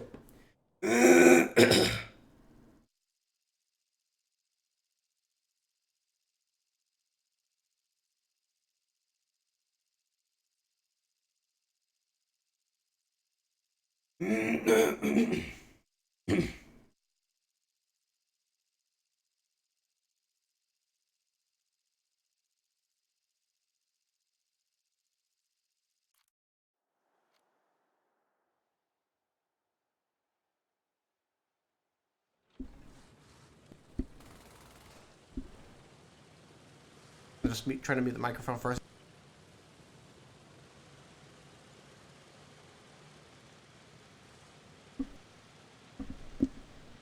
Okay. Had to attempt to clear my throat a little bit. Didn't really help.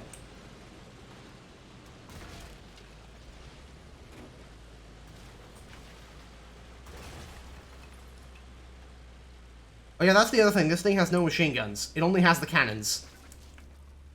So it has no smoke, it has no machine guns, it only has cannons. And it can only aim those cannons when it comes to a complete halt, or if you're trying to pull something with this cruise mode. Like with the driver assist mode. It has no thermals either.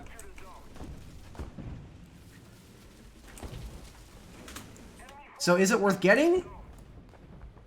I would say it's worth experiencing. At the very minimum.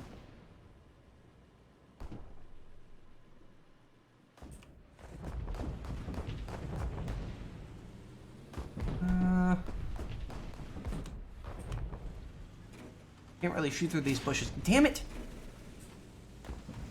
Whoever just shot me had to have thermals. I'm surprised that didn't take out my engine, though.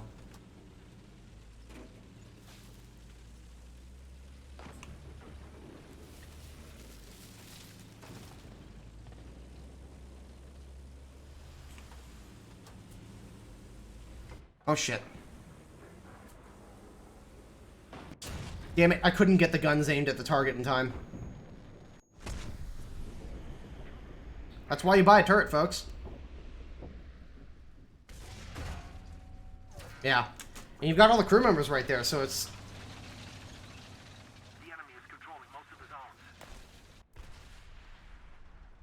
What do you need to do to get it? You're gonna need to read up on the current event that's running right now.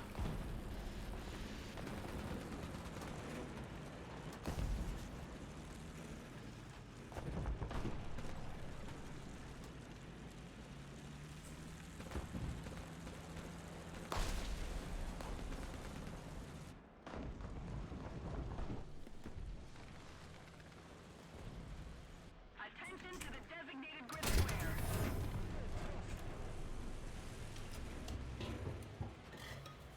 Attention to the map. Gotcha.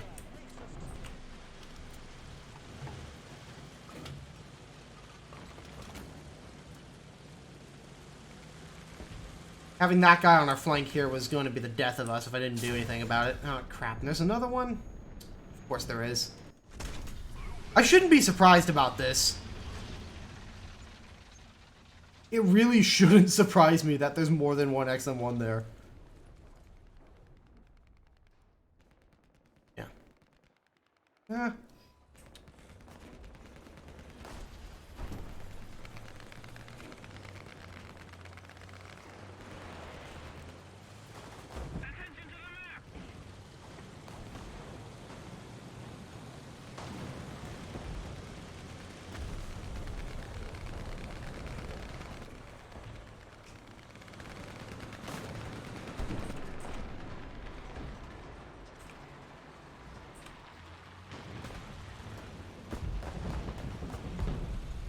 Do I even read these? No. No, I don't read my chat. However, I tend to focus on the battle when I'm actually playing. I'm not a woman. I'm not great at multitasking. Ah, I still got him. Suck it, nerd.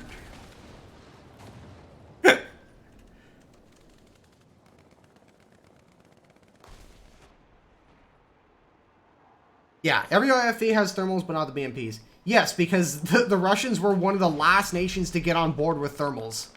Or at least they were one of the last nations to develop a reliable thermal optic that they could place on their vehicles. Oh, come on.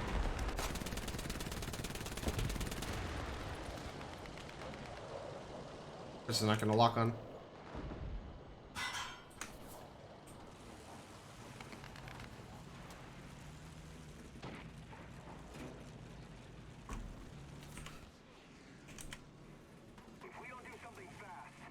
It's a devastating. Is that a BTD? Pretty sure that... Oh, God. Do you mind? Rude. Just rude.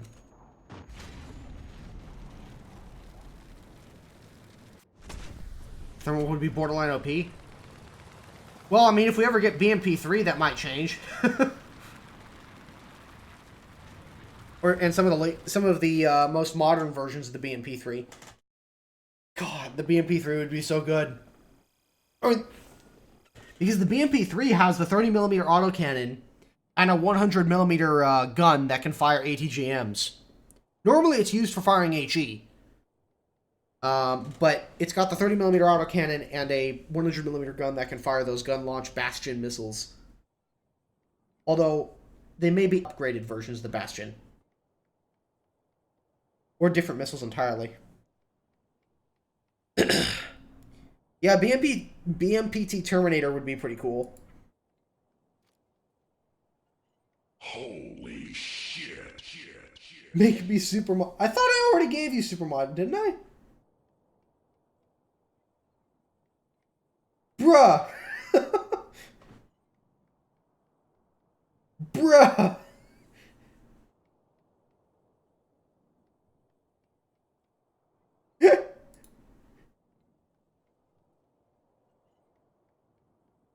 Ascension times 2.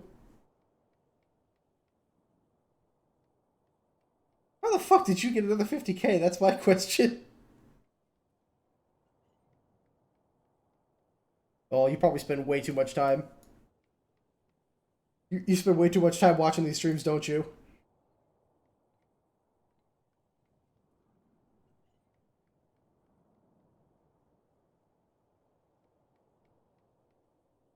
Okay. Give me my points back. Alright.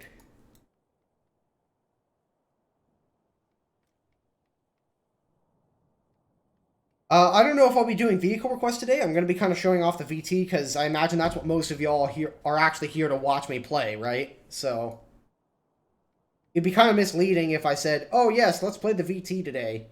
Let me show you the VT," and then I play like Italians or something.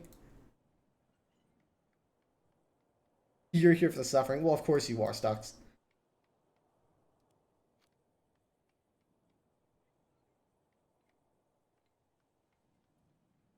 Yes, but they're at least thermals, Orphican. Can I play the Sturmpanzer at top tier? No. I mean, I'm giving you an answer. No, I don't really do requests like that. And if you want to request that I play a specific vehicle, you'll have to do it on Twitch anyways, through my loyalty point system.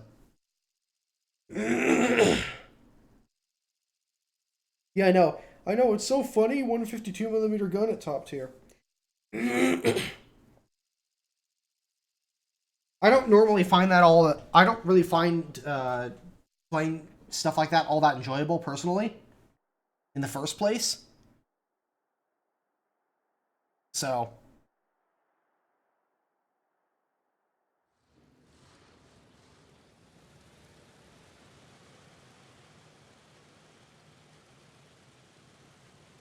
Okay.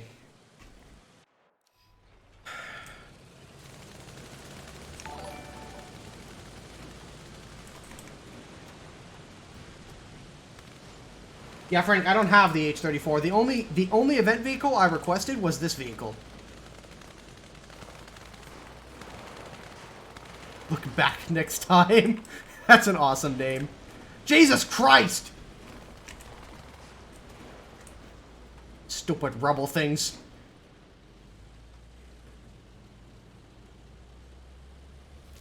Yes, I have the MiG-15. No, I won't play it.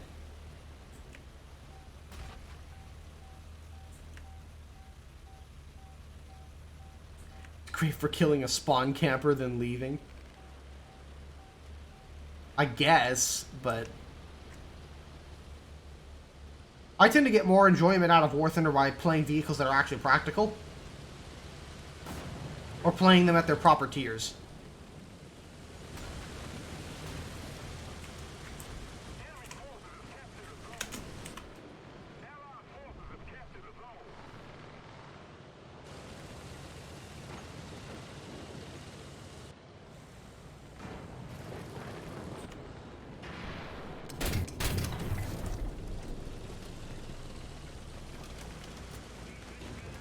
Actually, I wonder.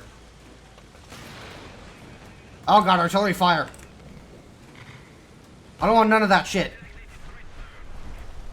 I might actually be safe here. Might. Emphasis on the word might.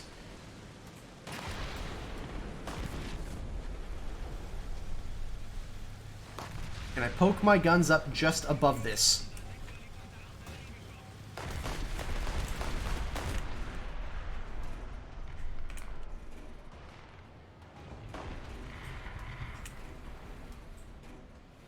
Sort of.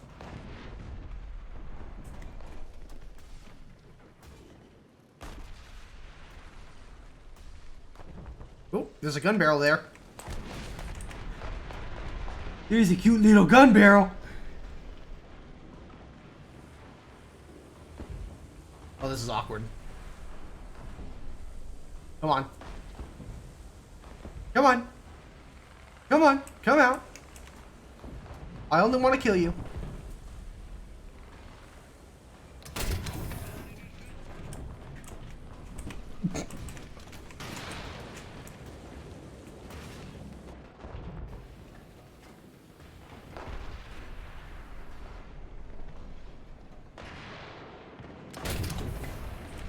Alright, I'm just gonna drop down.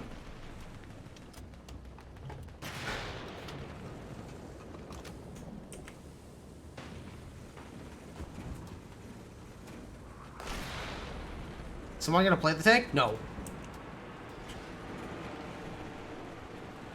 There is no hydropneumatic suspension, or if there is, then it's modeled by using the vehicle to aim. Oh jeez, this thing just slides around all over the place. It's actually a little difficult to control.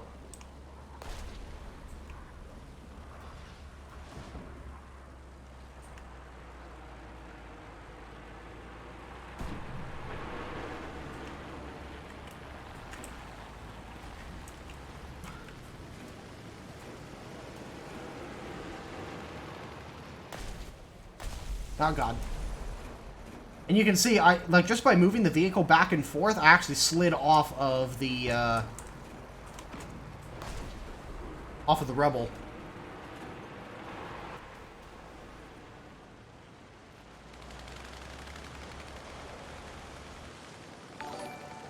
Ah! Oh, Jesus. Ow!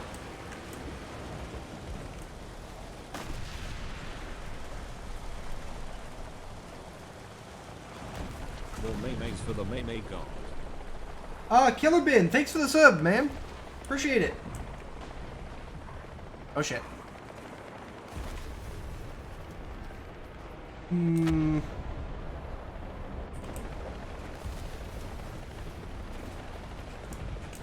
Oh, shit. I've made a terrible mistake.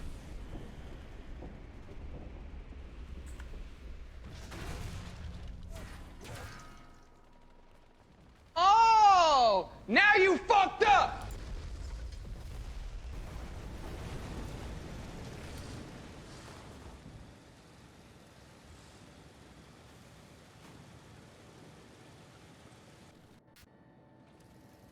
Take this thing instead.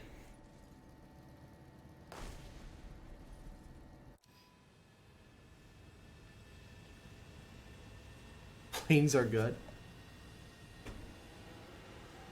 No, we're not gonna be. This is probably about the best you're gonna get as far as airplanes go.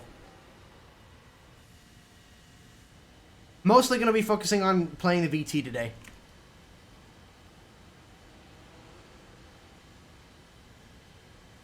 Blow-up panel that shouldn't have killed you. I don't believe this vehicle. I don't believe that vehicle has blow-up panels at all. I'd be very surprised if it had a blow-up panel.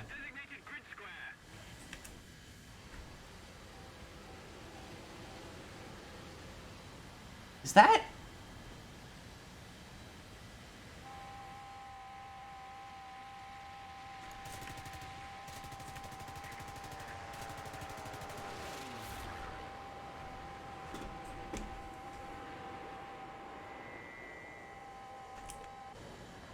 It's a fucking biplane.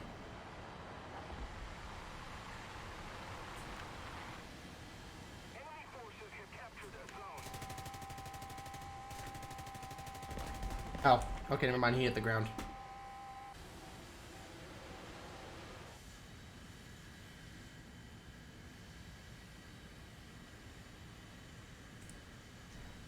You're right. It is technically a monoplane.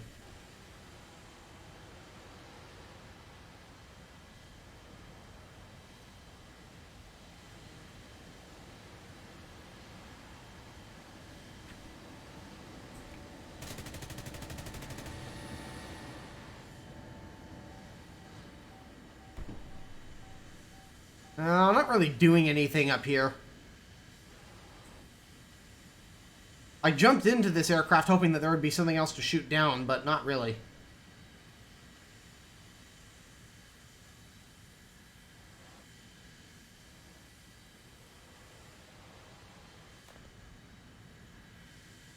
I find it strange that the Germans looked at this aircraft and went, let's throw sidewinders on this thing. That sounds like a great idea.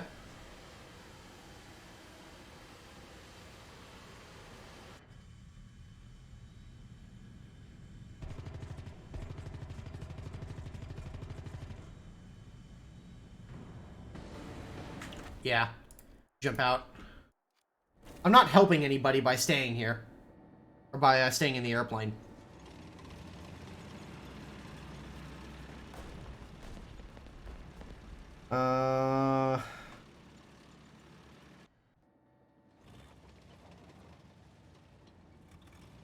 I really don't want to burn a backup for the VT here.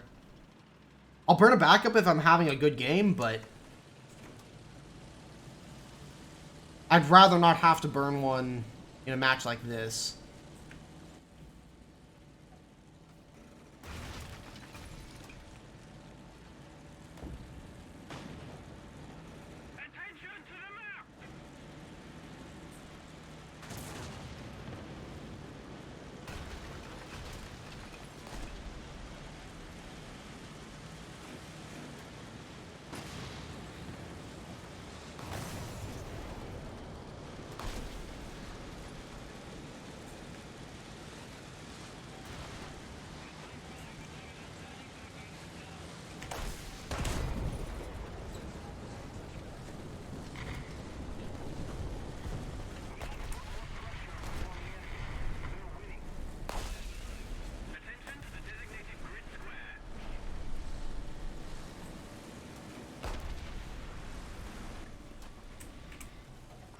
Ah, crap. There was the T-64. I was wondering where it was at.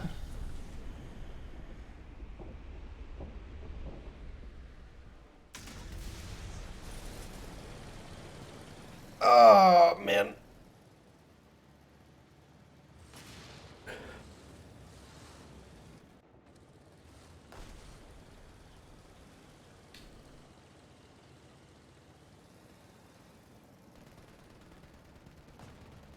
Vaguely Danish gamer? I mean, I remember playing the F4 a long time ago. But I don't remember playing with you under that name.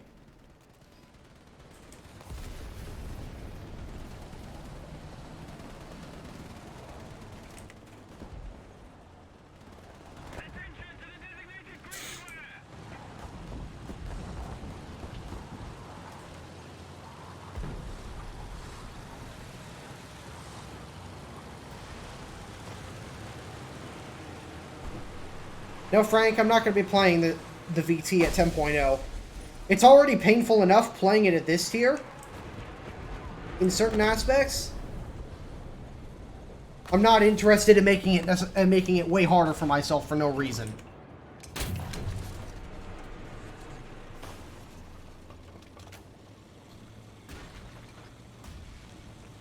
This stream is to show what you can expect from this vehicle. Oh boy, I totally fucked up.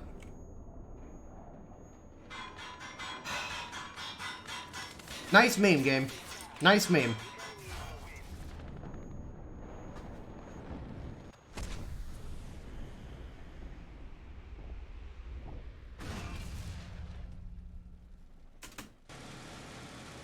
Yeah, if I'm gonna be totally honest, Danish, I don't remember that at all. Don't take that the wrong way, but I don't remember. Let's swap the initial ammunition loads.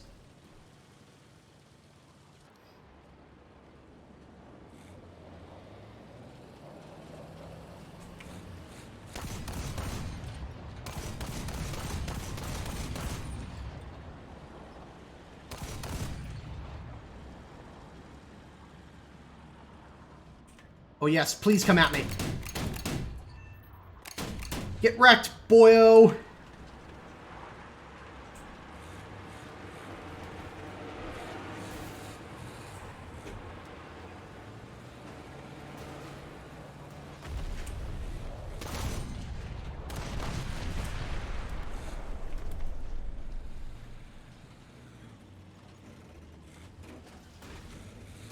Oh, here we go. Here we go.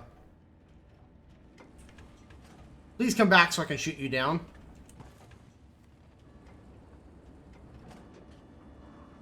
Oh no.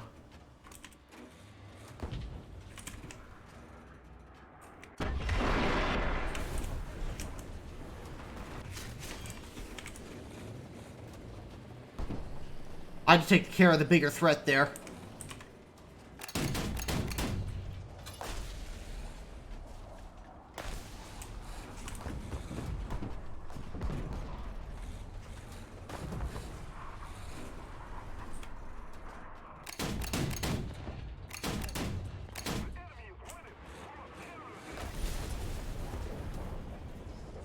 The Bagel is now a great SPAA. Oh yeah, this thing is amazing as an SPAA. As long as the enemies are flying right at you.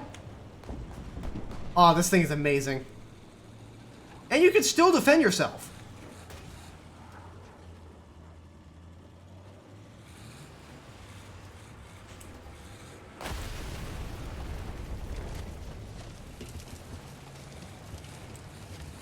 Aw, game over.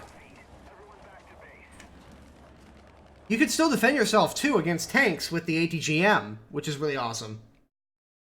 Because the Bagel actually has some pretty decent ATGMs on it. With the ITOs. That the Bradley still doesn't have.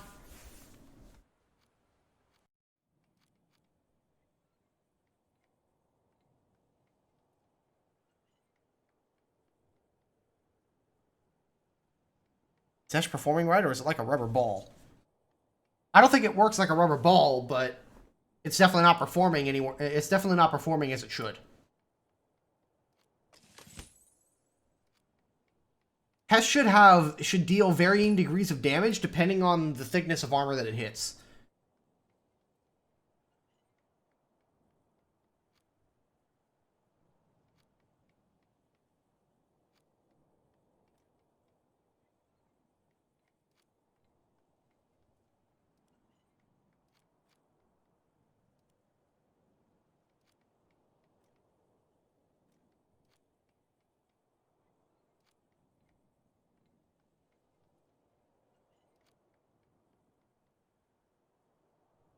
Don't make me cry.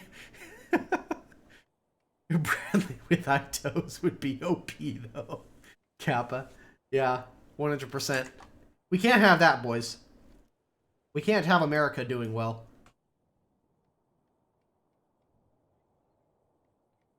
Multi-roll achieved. The only thing that this vehicle could use. The only thing that I would love to see is the ability to switch between ammunition feeds. So this should be 24 rounds of AP, this should be 24 rounds of HE. And you should be able to swap between them like an autoloader. Like, yeah, your first round that you fire out of it will be an AP round, but then it should essentially instantly reload a high explosive round. Right after that.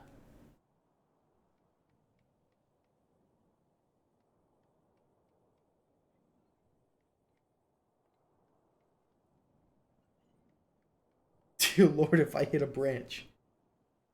Yeah. Yeah, that's the problem with the implementation of Hesh. Hesh has a really high penetration value.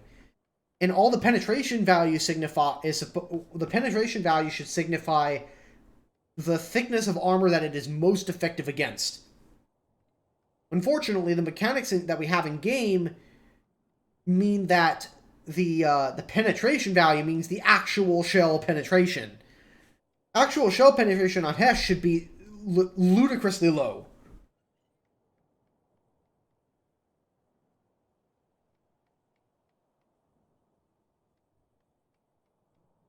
And unmix its belts. Yeah, that would be kind of nice.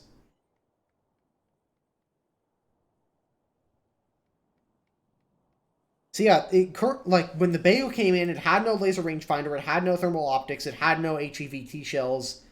What else was it missing? I know it was missing one last thing. It didn't have ITOs. At least I don't believe it did. It didn't have scouting. So yeah, virtually this entire like little area down here has all been added to the bagel since it came out. All 6 of these modifications have been added to the vehicle. Oh man.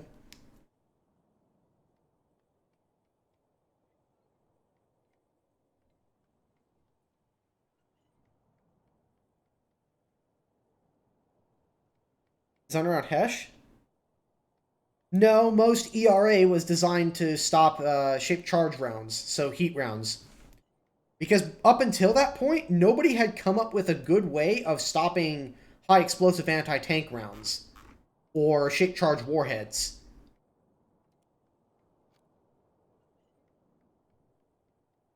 The only way to protect against a shaped charge warhead at that point was either spacing the armor, which took up a large volume inside the tank, and even then that wasn't perfect, or having ludicrously thick armor like a mouse. Except it didn't take long before shaped charges could blow right through whatever the mouse could be armored up in anyways.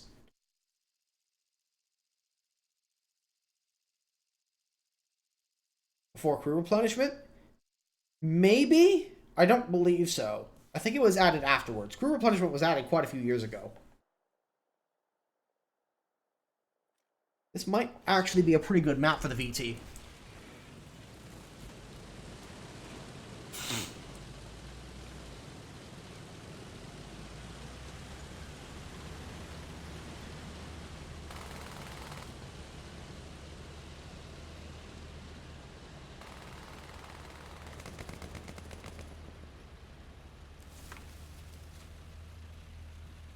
$70 kph, boys! Now here's to hoping nobody has... Oh god. Here's to hoping nobody has thermals on the enemy team and sees me going. Oh! I spoke too soon. Get to cover!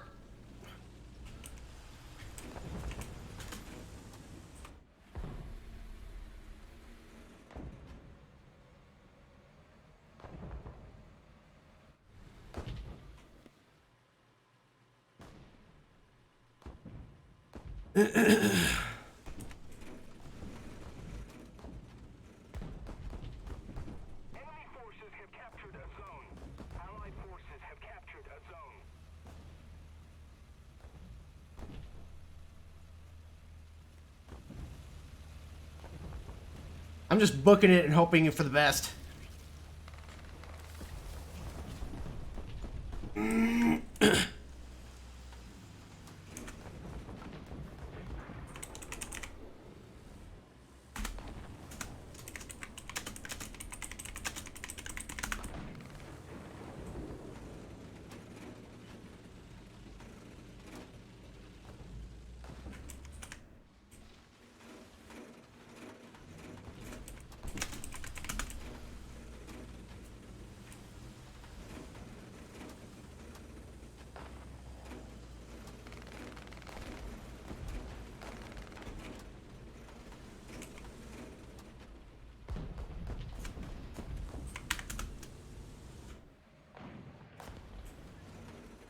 I was like, how much did you pay to get the VT1 so early? I was like, content creator.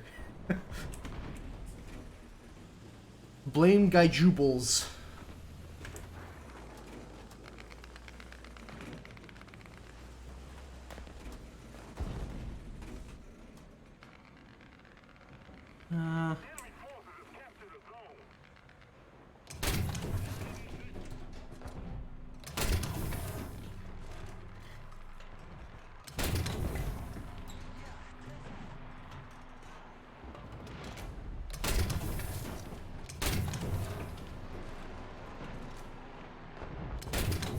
Gotcha.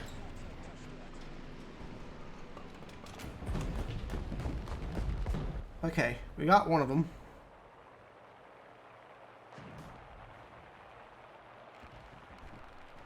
Hello. No, I don't think I can depress the guns enough from this position.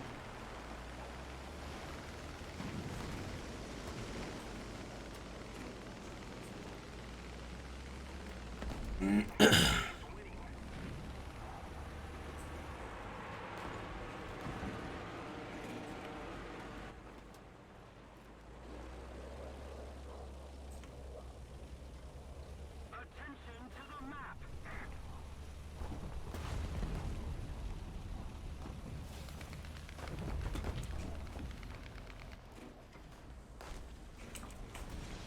He's dead.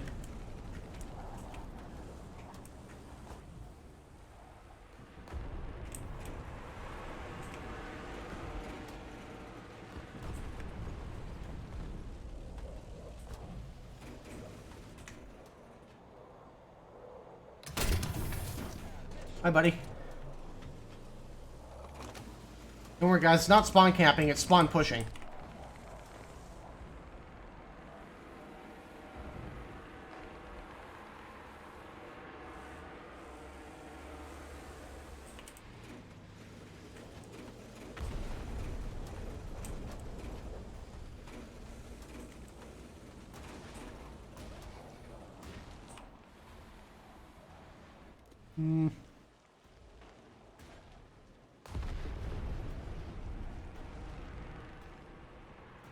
God, I wish this thing had thermals. Hello.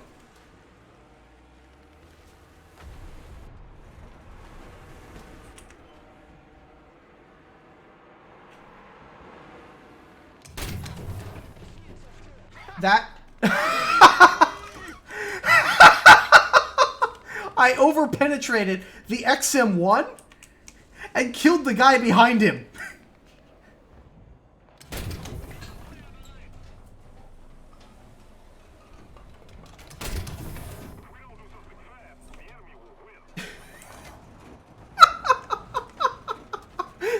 Okay. That's fine. This is fine.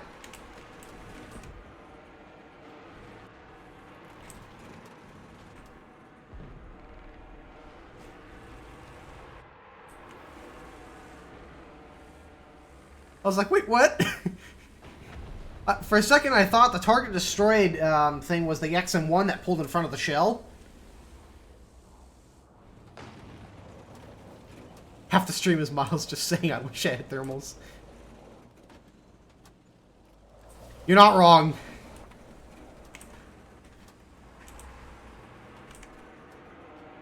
Damn.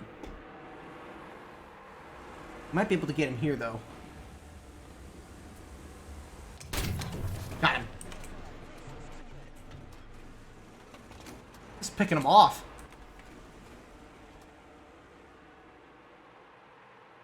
Yeah, I think this is the sort of situation where the VT1 really comes into its own.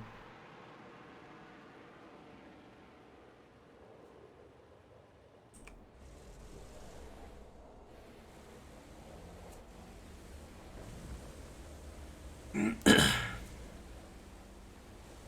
not really a brawler.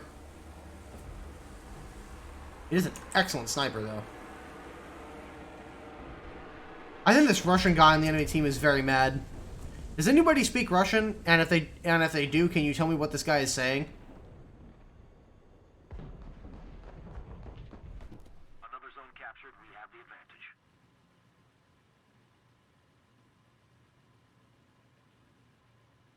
Malik, I requested it. I requested a rental for it as a content creator.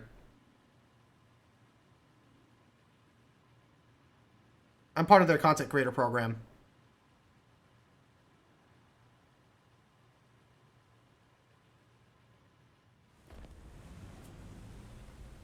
Most of the strategic zones are captured. I'm pretty sure I single-handedly allowed my team to push.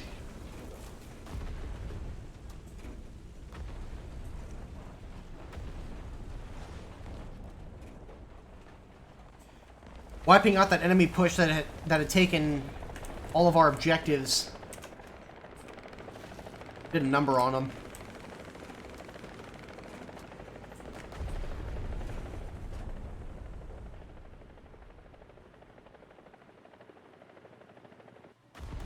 Operations Shipyard, so fun. None of these assembly events are really all that fun. They're just annoying, that's what they are. Like, on one hand, yeah, you can... Oh, hello.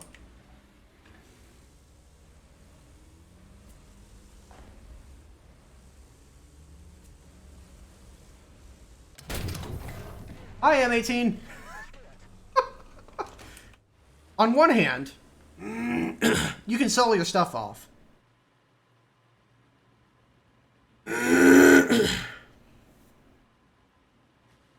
But on the other hand, actually trying to grind out a lot of these vehicles and hoping for specific drops and so on just is a pain in the ass more than it is fun.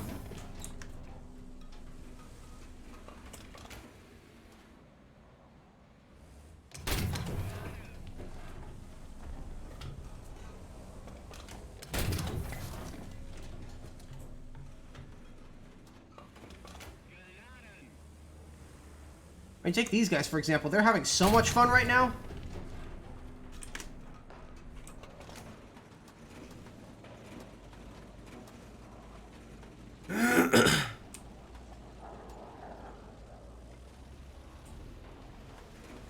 Yeah, man, I mean, like, the Operation Summer event, that was a great event. I think almost everybody liked that event.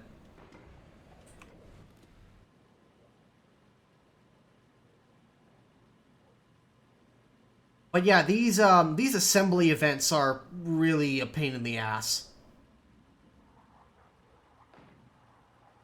Also, the fact that you have 11 days to do this event is pretty ridiculous.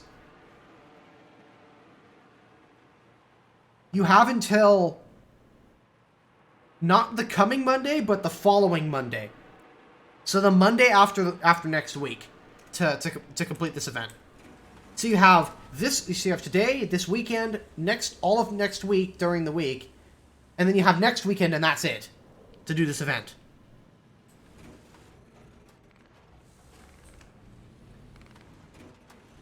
Is it Operation Summer? That I said? I meant Operation Heat. My bad. Heat was a great event. Like, it's doable. The tasks are reasonable. But if you didn't want to grind that much, then you weren't really missing out on all that much either. I mean, I suppose the one advantage, the two advantages from an assembly event like this is that you can put more power. The first advantage that you can put potentially more powerful vehicles in it because it's much harder. You can put tier 6 vehicles in it like this. And if you don't care about the event at all, you could just sell off all your stuff and get free Gaijin coin to purchase other premiums when they roll around, or other in-game content. What the hell is this guy doing? Dead, that's what he's doing.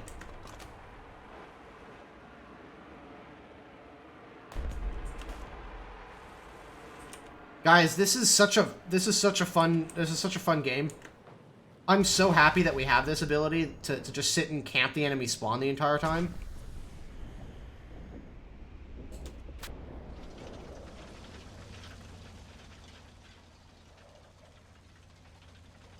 What if I told you not everyone's a PC player?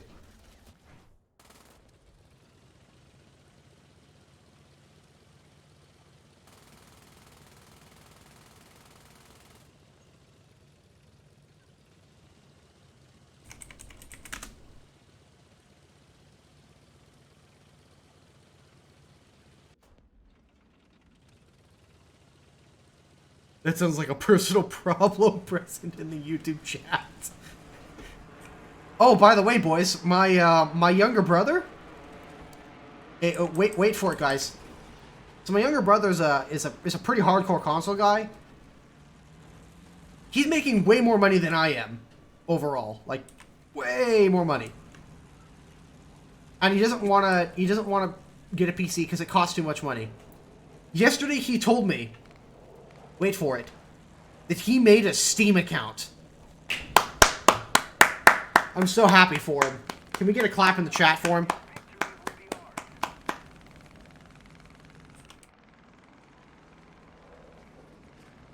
I'm so happy, and I'm so proud of him.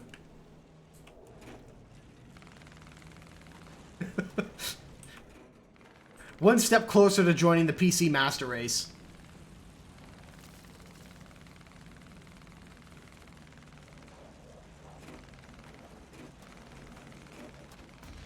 Also, is it just me, or didn't there used to... Oh, never mind, I was going to say, didn't there used to be water here? But, love it there.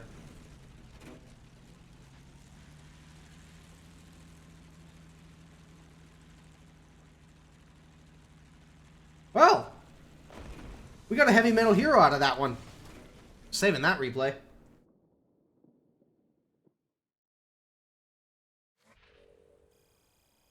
I'll get my waterboarding rag.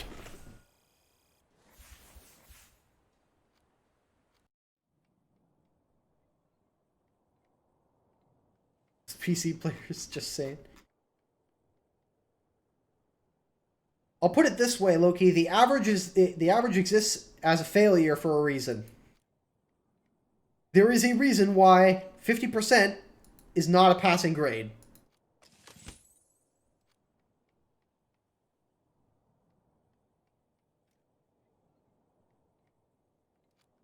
I'm not saying that I'm massively superior to anybody. Yeah, I'm better than average, but there is a reason why the why 50% is not a passing grade.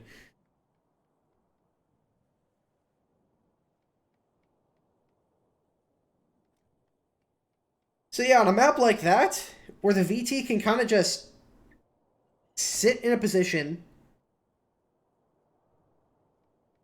and just lay down fire on enemy tanks that aren't really trying to get in. In a lot of ways, I feel like this vehicle plays very similarly to the AUBL HVG, in the sense that, yes, you're super fast, no, you have no armor, but your guns are amazing. It's just the difference is that the AUBL has a turret, the VT does not.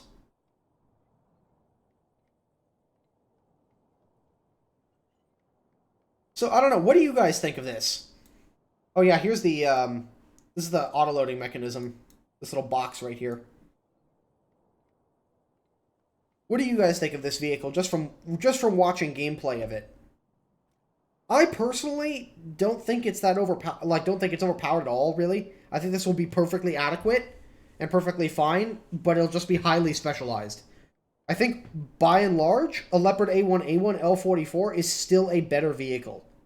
Or a Leopard A1A1, for that matter. Mainly for the fact that you have a fucking turret.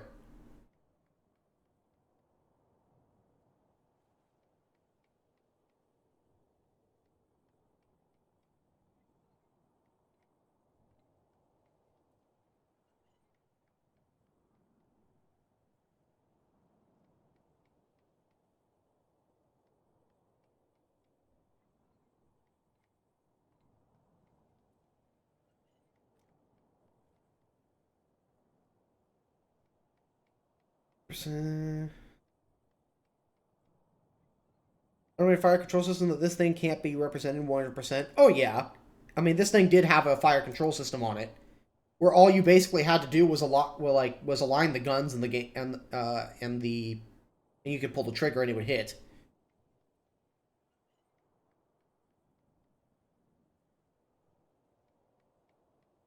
City fight, one barrel for long range fight.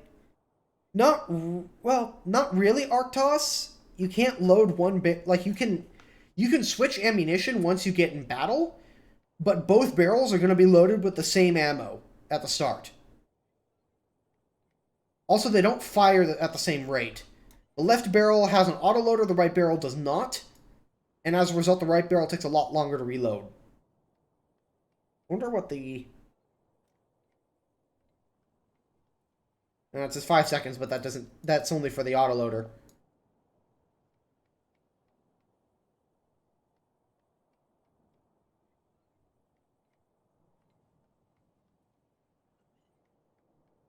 It's a little bit more work put into it. Yeah. Miles, how do I get 3 eyeballs like you do? I can confirm that I do not have 3 eyeballs. Last I checked. I have 4. No, but it's just practice, Ruby. I've been playing the game for a while, and so my eyes are kind of tuned to picking up movement and reflections that shouldn't make sense in the terrain. And even then, I'm far from perfect. I miss stuff all the time. There's an autoloader for a 120mm? Well, for the Rheinmetall 120mm, yes. Actually, no, not even that. The Japanese top tier, the Type 90, has the same gun, or at least a Japanese license-built version of one, and that has an autoloader.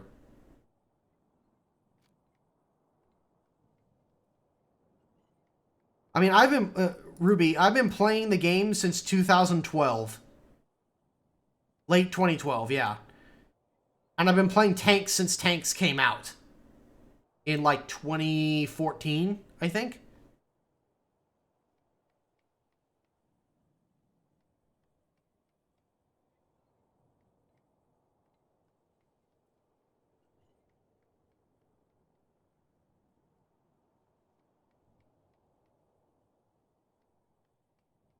I mean, you could do that, Arctos. It'd be tricky, though. Like, aiming this second gun is a very tricky proposition.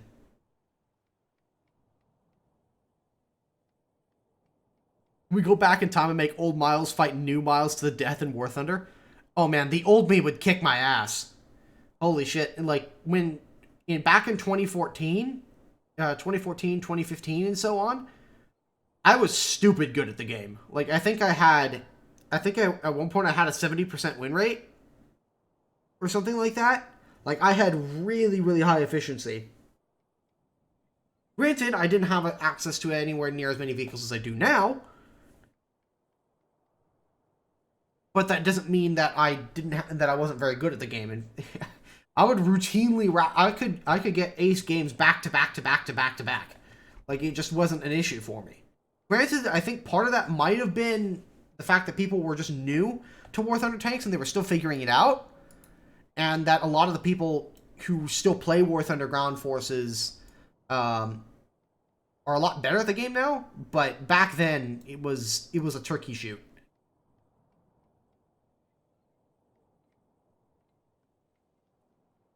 Yeah, Arctos, the gun sight is bore-sighted in realistic battles. So the gun sight is basically in the gun tube for one of the barrels. So by default, it's the left barrel, which has the autoloader. I've done a review on the KV-2, but I don't think I've ever done a review on the KV-1. I'd add the S-Tank to the game. Oh yeah, I mean, like, there's no, like, this system works well enough that I don't see any reason why we can't have the S-Tank added to the game with that mechanic. And I'm pretty certain that the reason they put this vehicle in as an event vehicle is so that the most dedicated players will test this vehicle. The dedicated players and the content creators will test this vehicle, give them feedback, and then they will apply that feedback to the S-Tank if we ever get it introduced. Because the S-Tank has no vertical elevation whatsoever. It is a completely fixed gun, and you aim the gun up, down, left, and right by turning the entire vehicle. or by moving the entire vehicle up and down and so on. It's also the only tank that I know of that can theoretically be operated by a single person. You can drive, shoot, and, well, the gun automatically loads itself with only one guy in the S-tank. Which is pretty cool.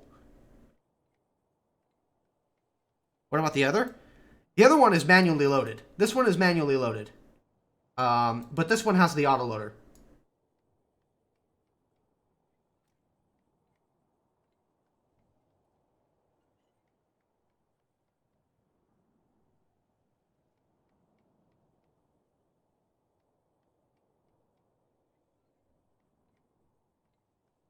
Add with a fleshed out tech tree? It might very well be. That or the... You could probably make a small Israeli tech tree.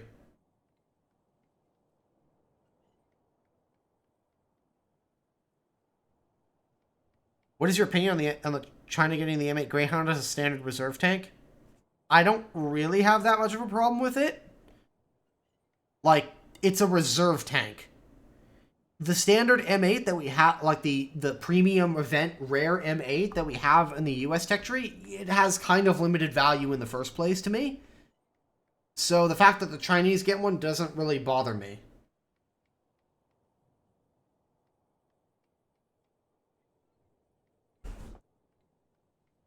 Also, I believe that when the M8 came out, like, you could get it by playing like 1 or 2 battles or something. You just had to log on a certain day or something like that, and you could get it for free.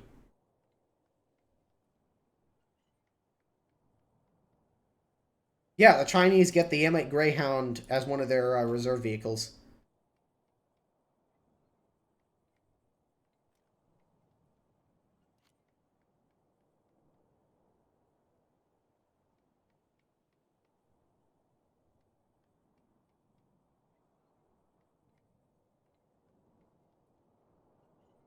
The forum cesspool had a mini meltdown, but, you know, forums. Now, even the forums aren't as bad as Reddit.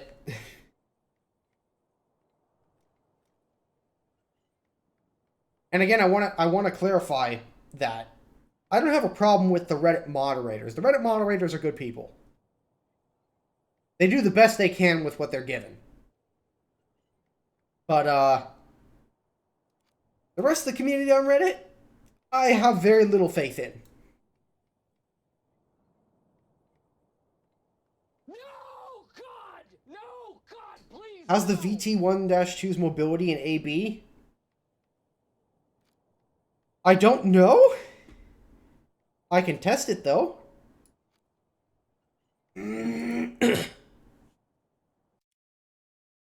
Yes, Vessel, the Germans actually built this thing. In fact, I've seen it in person. I'll pull up a picture from my trip last year. Oh, dear God. This thing already hit 7... Oh, God, it just keeps going. This thing's already doing 76. Let me just turn it a little bit. Oh, God.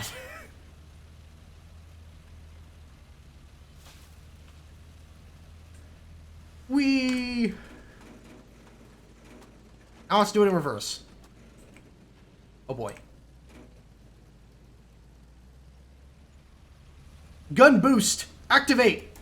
Oh, wait, shit. Hang on.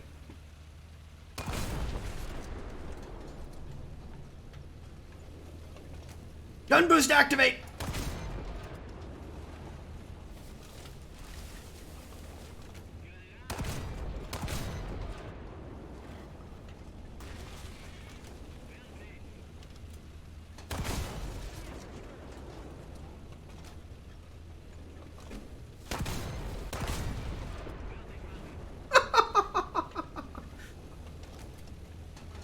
This is so bad.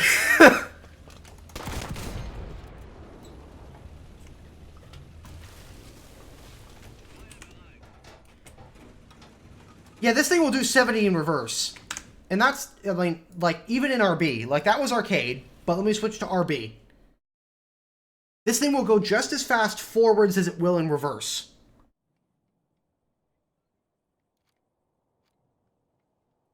Wait, how much horsepower does this thing have in arcade?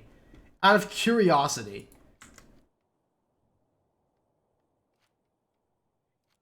Okay, it didn't change. Wait, let me check the stat card.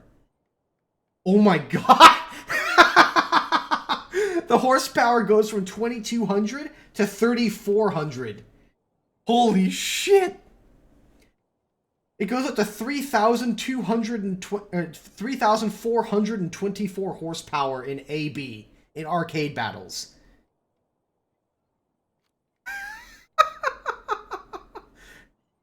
In RB, this thing does 2,200. But yeah, in RB... Here.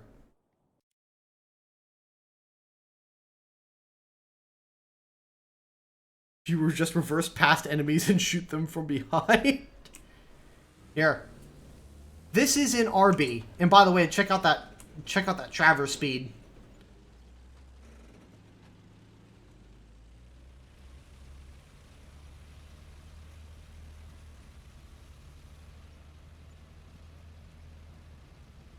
And we've already hit the max speed. Bye, bitch.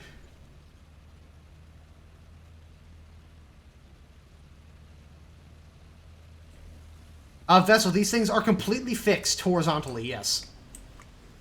You aim by activating this new function down below called hull aiming. So I have it set to my spacebar, so press that, and now I can aim.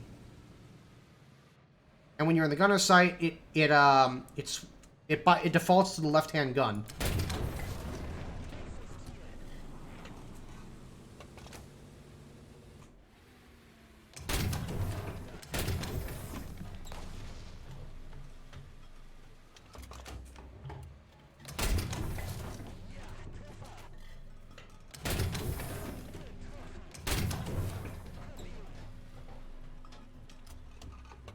And yes, you can fire both guns at the same time. Granted, you're not going to hit much if you do that. At least, you're going to waste one shell.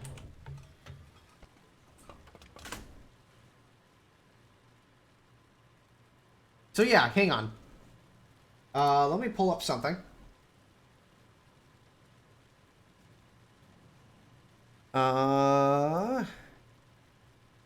Pictures, channel related, trip to Germany.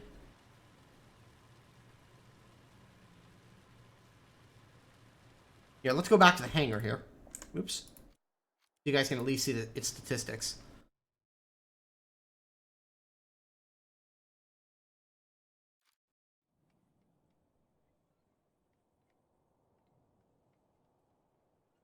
So I saw a number of vehicles while I was at the German Bundeswehr's private personal collection. However,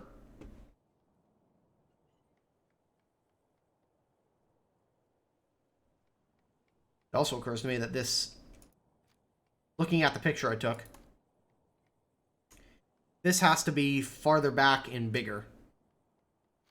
No, God! No, God, please, no! So, there's the picture of that.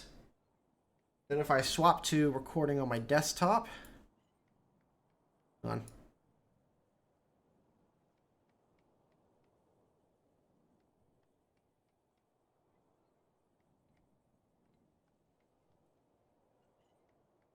Come on.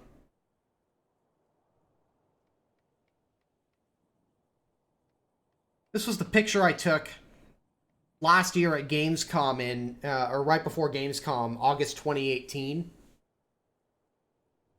And, yeah. It's pretty close.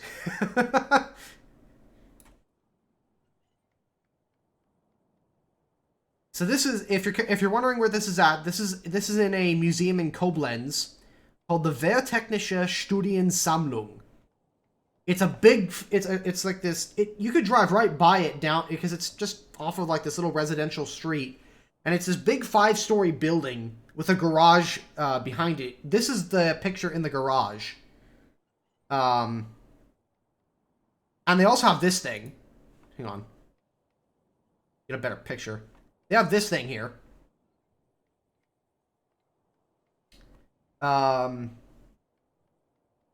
This is a Martyr chassis prototype developed from a German military requirement where they were looking for a vehicle that could shoot over hills while remaining hull down and totally protected. Now, what they don't show here is that there's supposed to be a huge bustle, like a giant bustle full of ammunition that fits onto the back of this gun. So it's not just the gun. It had an auto-loading system with the bustle attached to this gun. However, they don't have any photos of that anymore, to their knowledge, and they scrapped the bustle rack and the autoloader. So we don't know what it looked like, outside of, like, vague descriptions. So yeah, you can see they've got all of the stuff here, or all of the information that you could want. Or that you could... all the basic information, at the very least. Of course, it's all in German, though, so if you don't read German, that could be a problem. Luckily, I was with a few locals, so I was good. They also had a Jagdpanzer 4-5. We won't look at all the pictures here, because there's like 500 pictures I took. Here's what the interior of a Jagdpanzer 4-5 looks like. Not a lot of room there. They did not have a Bagel Panzer. No, the Bagel Panzer, as far as I know, was actually a purely commercial project that was tested, just never adopted.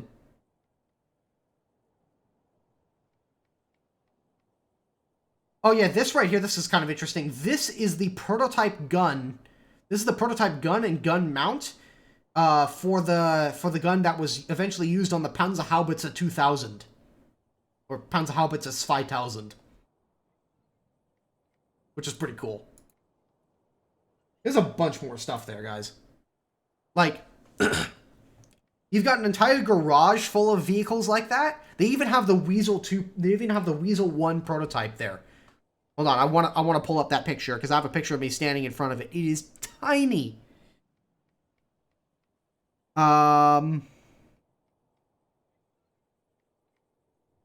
Oh, yeah. They also have this thing there. Oops, not that one.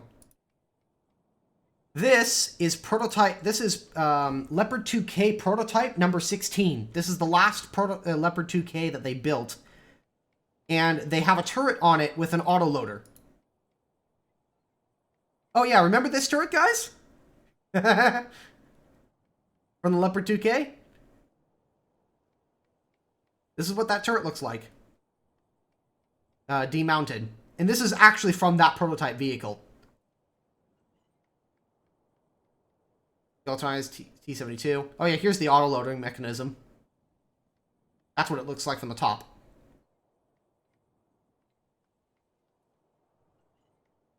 They don't have a Sturmtiger. Or at least if they do, it's in deep storage. Hang on. Do I have a photo? I could have sworn I had a photo. Oh yeah, here we are. Here's a photo of me.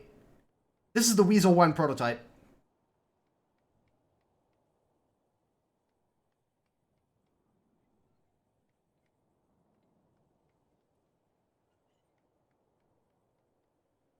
It is very small.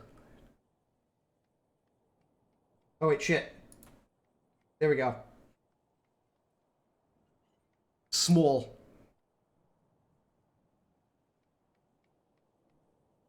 Yes, I'm professional. I know what I'm doing.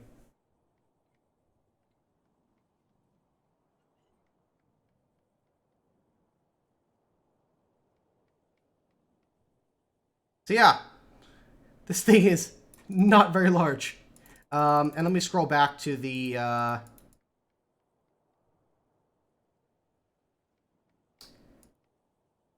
so it's this thing. This is the Leopard 2K prototype I was referring to. Please tell me that was on purpose. No, that was just me being idiotic. Leopard 2K prototype number 16.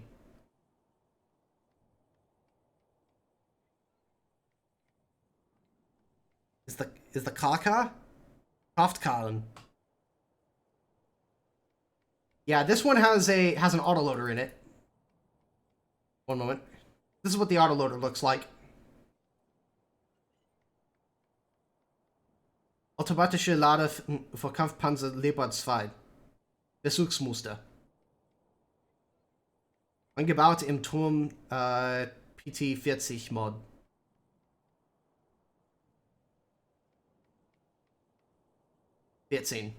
Not 40. That's 40. Whoops. So yeah. If you wanted a Leopard 2 that had an autoloader, one exists. And here is the Leopard 2K prototype's turret. So yeah, if you guys ever want to go to a fantastic museum and see not just tanks, but like helicopters, they've got a bunch of they've got a few airplanes in there. They've got a bunch of artillery pieces.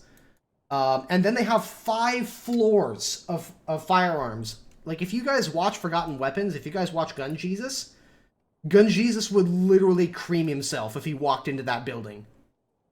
Like, they straight up have prototypes of the FG-42 in there. They even have a prototype of an FG-42 in 8mm Kurtz. And if you don't know what I mean by that, that's the same intermediate cartridge ammo and magazine that was used in the Sturmgewehr. They have a prototype of the FG-42 in 8mm Kurtz there that was developed. And almost all of those guns and vehicles are fully functional. I have not, Austin. I do plan to go there next year, though. I was hoping to go this year, but the plans fell through. But I'm trying to plan a trip to the East Coast, where I'm going to see a bunch of museums, and I'll let you guys know when I go, so you guys can meet up with me while I'm there, and we can kind of all walk around and see all the vehicles.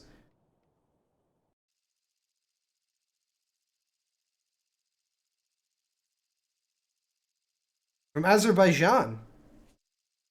Welcome, Kavinan.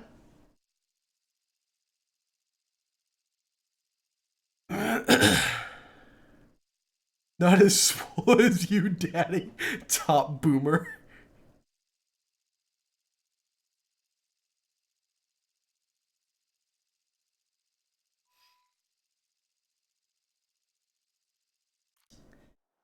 Play the VT and AB. I could slip my wrists too. That would have about the same effect. Holy crap, this thing is cheap to spawn. Oh, and that's why we're in an up tier. I was like, Jesus, 90 to spawn this fucking thing?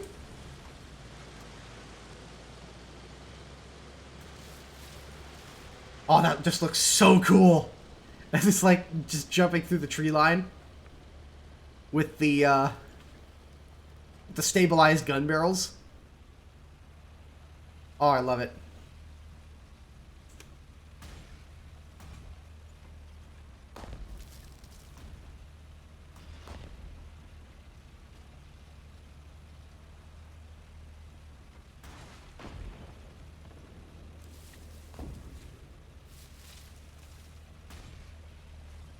Bouncy as fuck.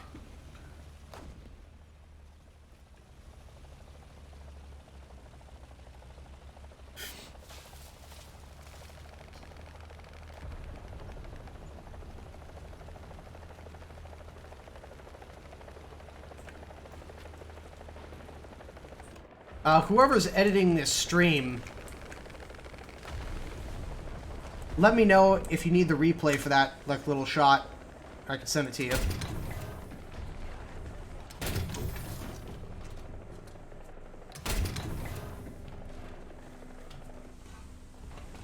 Ah, shit. Well, I knew that was a possibility. I shouldn't have hung out there. Oh, man. Yikes.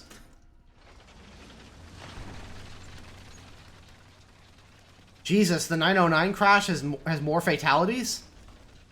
Oh, it's awful. The scary thing is, I've been in that aircraft. Like, not flying, but I've been inside that airplane. Oh, shit. Really? Really? They have XM1s overlooking the fucking spawn.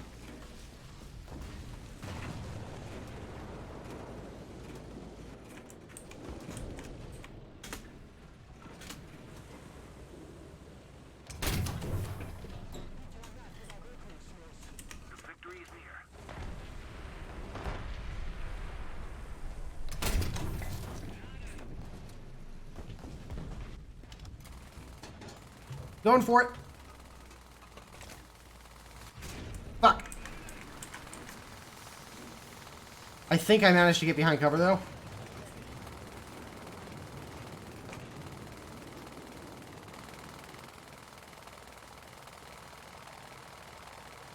This tank should be in a Command and Conquer game. Yeah, it probably should be. China will go larger. What the fuck?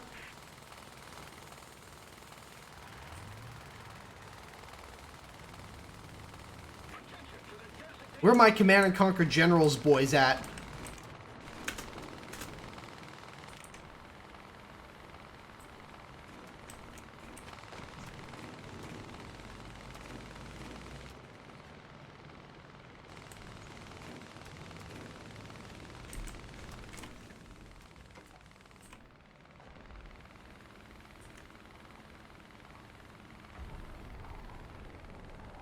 Red alert, boy. Red alert is fine. Oh, God. That's not fine, though. How the fuck did I live through that?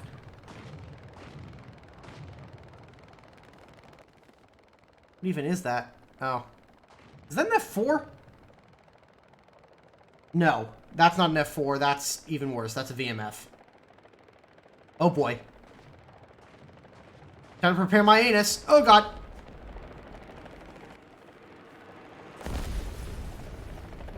Oh. Okay. Just hoping that he doesn't decide that he suddenly wants to kill me. Can I try and help this guy? I got him! I didn't even have a turret, bitch!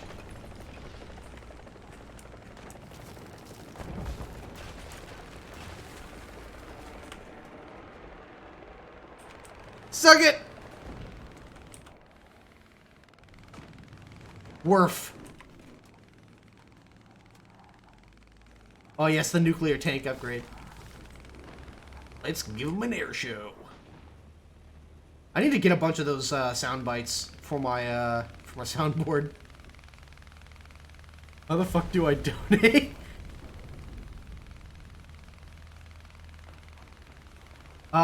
There should be a donation link below Stux that you can click on.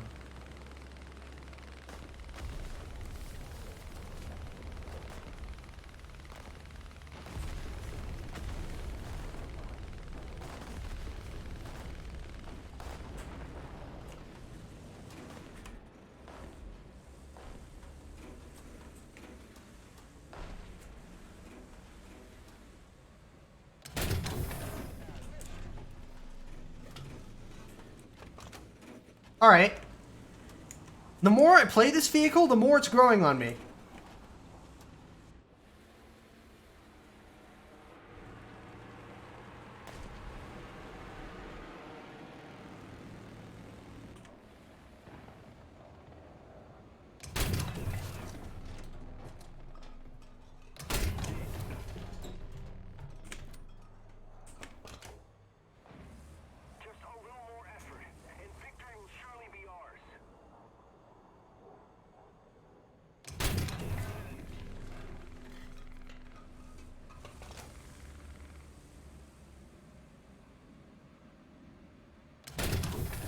Got him. Ah, crap. Who's to do the fuck just shot me?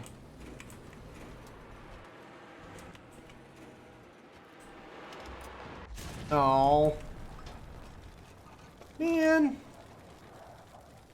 Well, there's nothing I can do about it.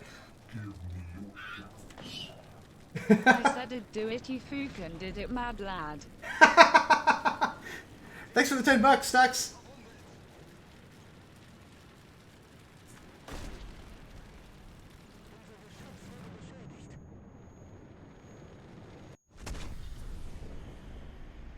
$10 if you shoot a heli down with the VT. Holy fuck, I thought I gave you 100 for a second.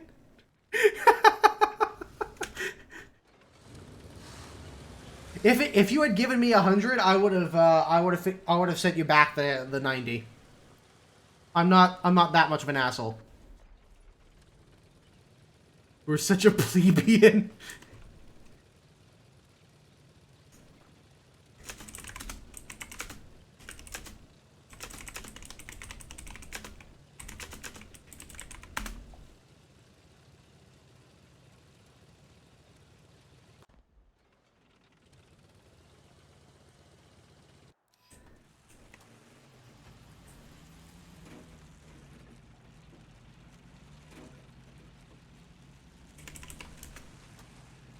It's mean, you know. Oh, I didn't know you were watching, Luca.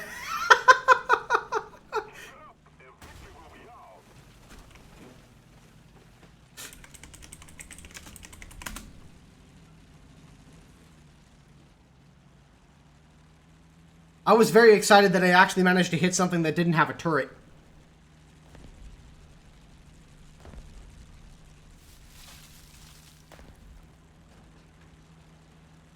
Oh god, what the hell is the game doing? Lag spike!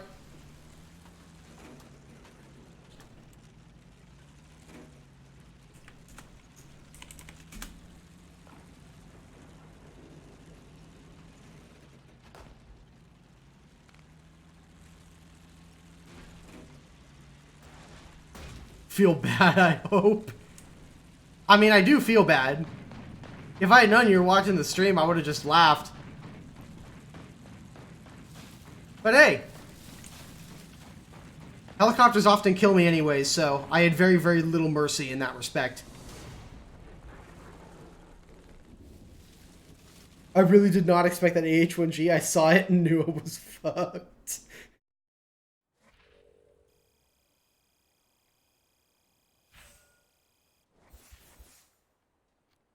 Why YouTube streams over Twitch? I do Twitch streams. In fact, Mr. Dursivalis, Mr. In fact, Mr. Dev, I stream to both platforms at the same time.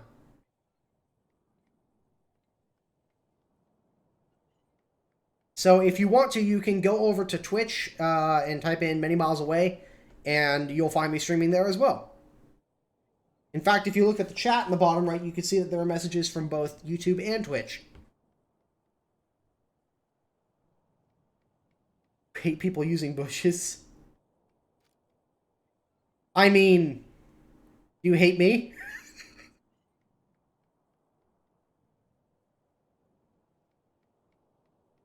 I think this might be a test for Swedish TDs. Oh, I'm certain that this is a a functionality test for Swedish TDs. I'm certain of it. Cease my shrubbery. Considering the amount, okay. Yes, I have bushes put on this thing. Has it helped me? I don't think so. Or at least not in any real way. Because most of the guys that find me can see me with thermals anyways, so it's not like I'm hiding very well.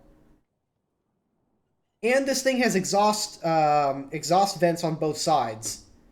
These are the exhaust holes, so it's really not hard to see this thing moving.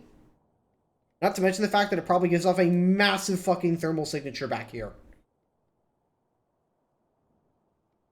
Then remove them and prove it? Sure.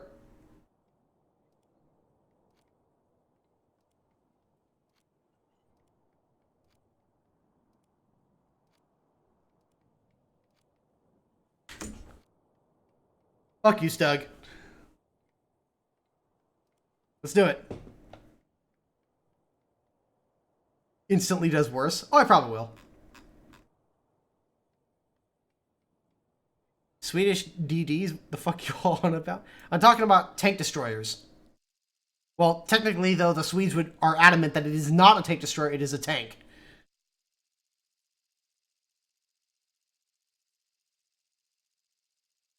Do an April Fool's vid where you explain how the TU4 isn't OP. Okay. I'll consider it. If I want to sell the vehicle, what should I sell? The VT or the Heli? I think you're probably going to have much better luck trying to sell the VT.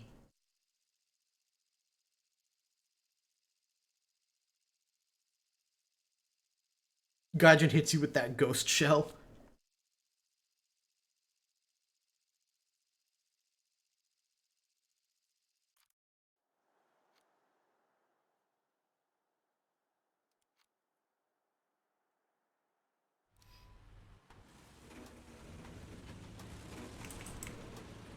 This is going to be a map where my mobility is really going to come in handy.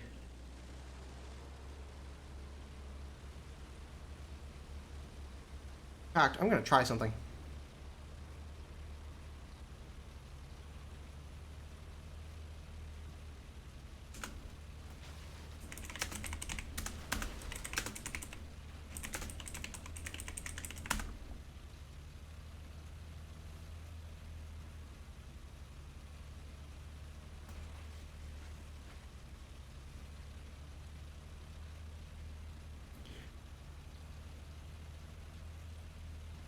This could go two ways. Very well or very bad, but funny. Yes.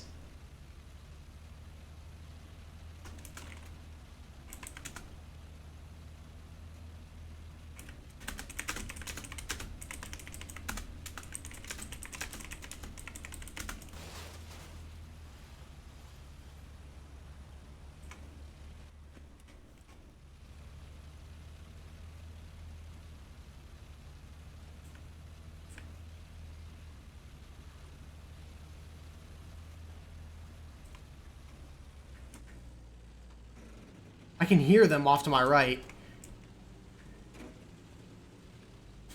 I just hope that none of them expect that I'll be here. Which I doubt they will.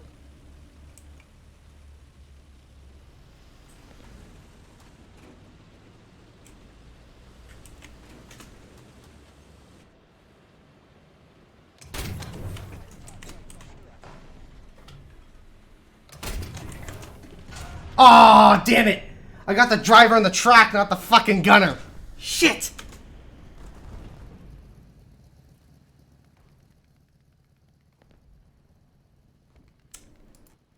Got one of them, though.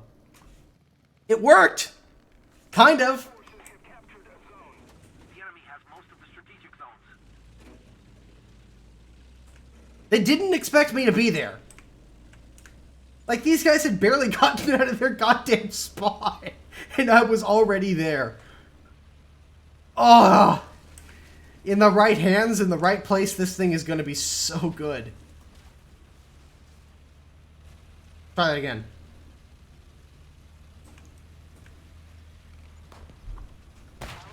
Woo!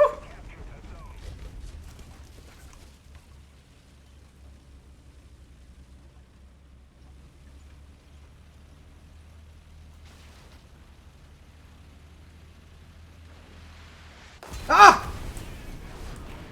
Fucking helicopters!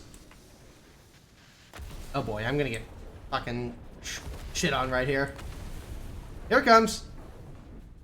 Is that a Eurocopter Tiger? No, that's a Scout.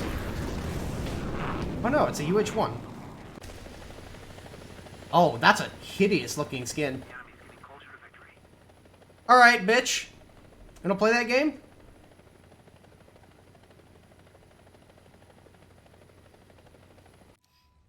Where are you?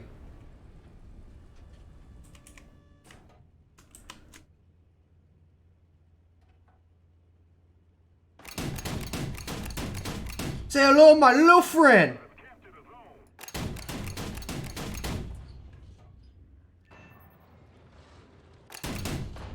Bye, bitch!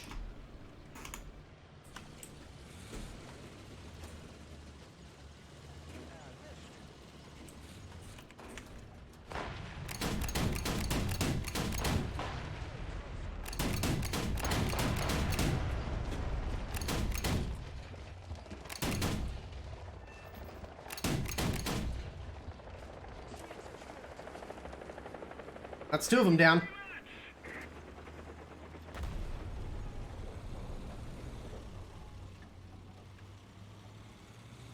Best SPAA.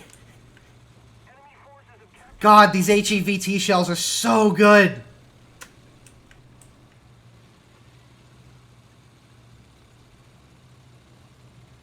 Most of the zones are taken by the enemy. How did you move the distance markers on the right side? What do you mean by that? You mean do this? You just go to your controls. And then go down to camera control, mouse wheel tank, sight distance control. The The best SPAA. Liar. No, Automagic is best SPAA. Oh, here's another one.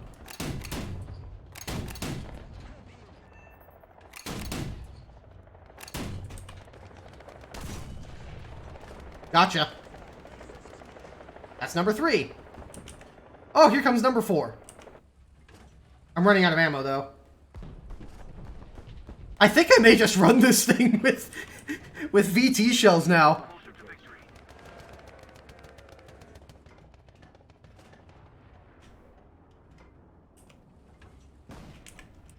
And this thing has thermals, too, so...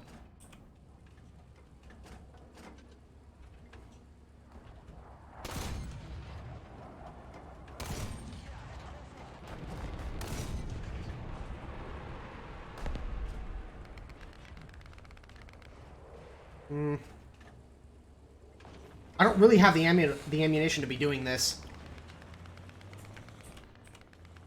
I think in the future I'm just going to load up nothing but HEVT.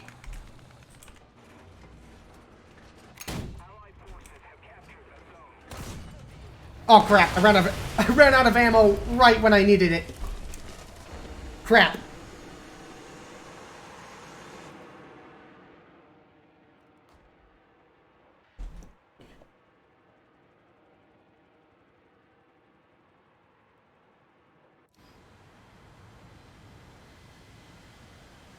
Yeah, I got cocky.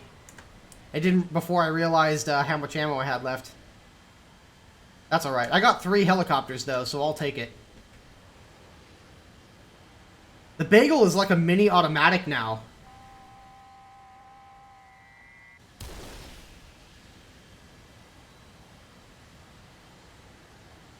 Oh, come on, that almost hit him.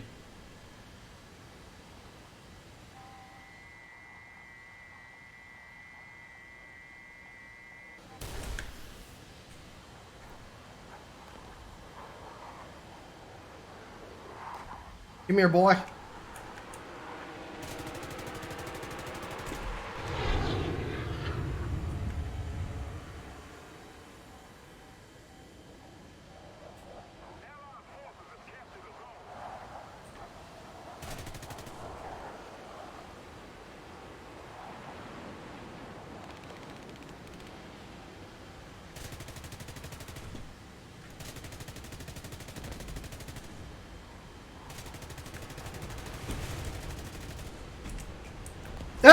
Okay, that works.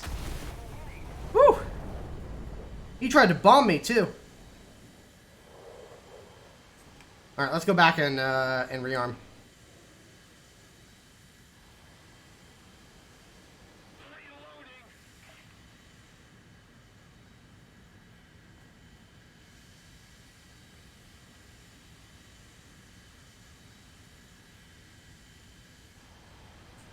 If our Phantom outrun air-to-air missiles? No. None of the aircraft in War Thunder can outrun an air-to-air missile, because air-to-air missiles fly at something like Mach 2, Mach 3? Like high Mach 2, low Mach 3, something like that?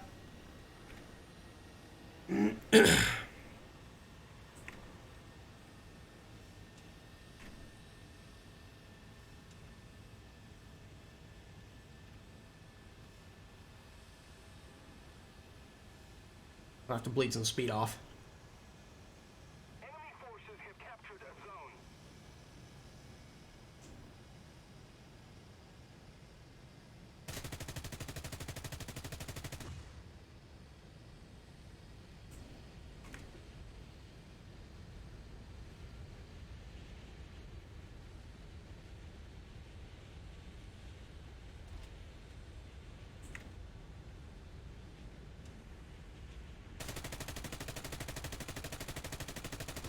Alright. There we go.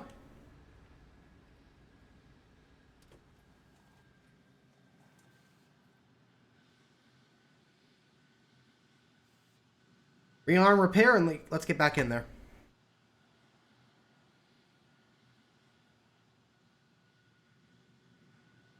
Let's keep the pressure on. Victory is close.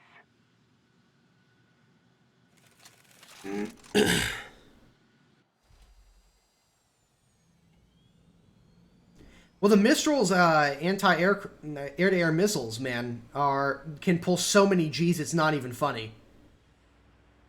Like they will pull more Gs than any aircraft can that we have in game.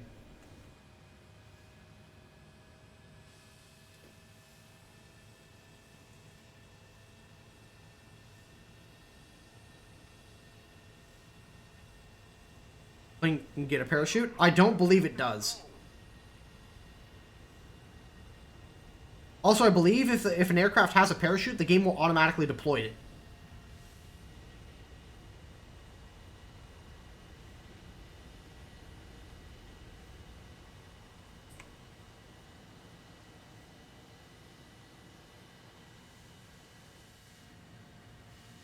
Allied forces have captured a zone.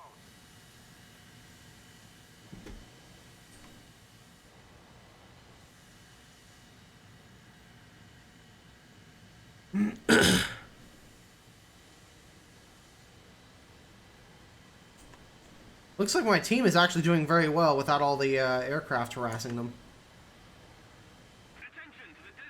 I'm convinced that if I didn't take those helicopters down, they would have done a crap ton of damage to my team.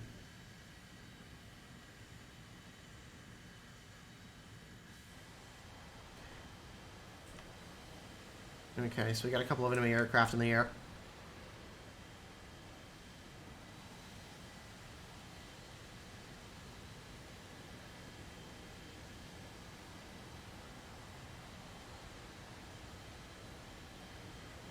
F3D Sky Knight. Victory will be ours.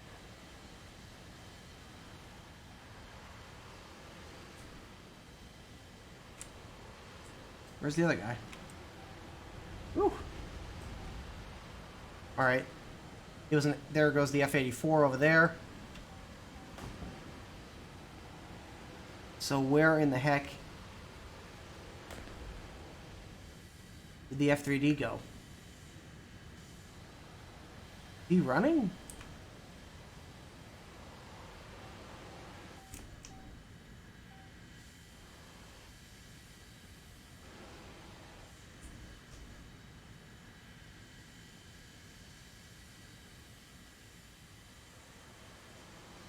Oh, there he is. He went back to his base.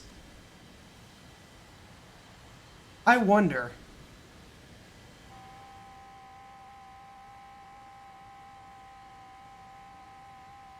This is probably going to be a really dumb or scumbag move, but I really want to try it.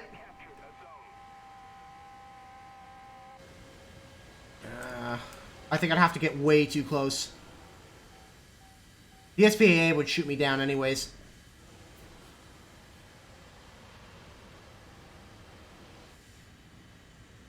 I'll just wait until he comes back. Oh, hello. Forgot about the helicopter AA.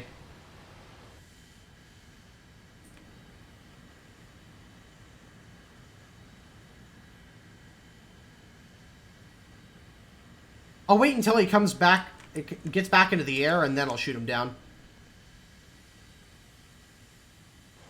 Or at least attempt to shoot him down. You never know. There could be a tree that jumps off the mountain and just hits me out on its way down.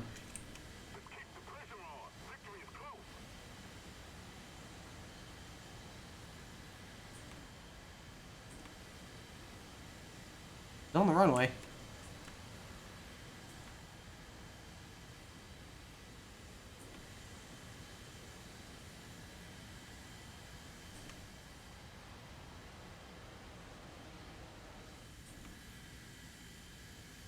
What is he doing?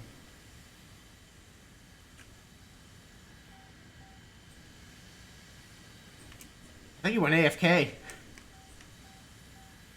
Oh, no. No, he's moving.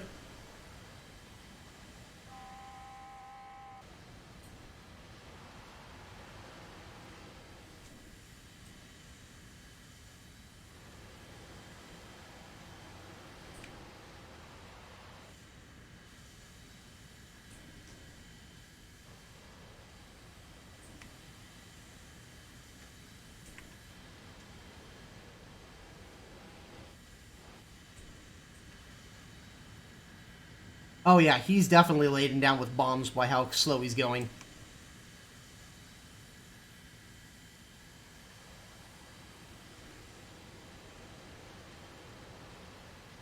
Enemy forces have captured a zone. He's turning. I think he's just trying to avoid the terrain. He doesn't have any speed, though.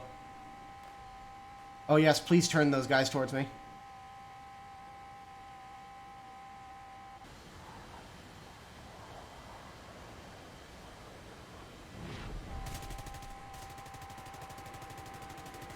Oh my god, I'm terrible with my aim. Holy shit.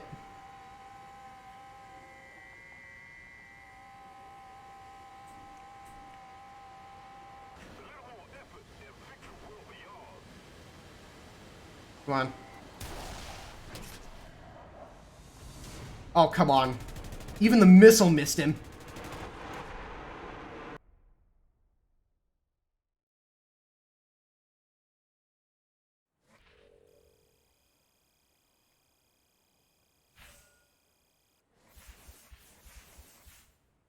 That was kind of an interesting game with the VT, but that was even more funny with the bagel.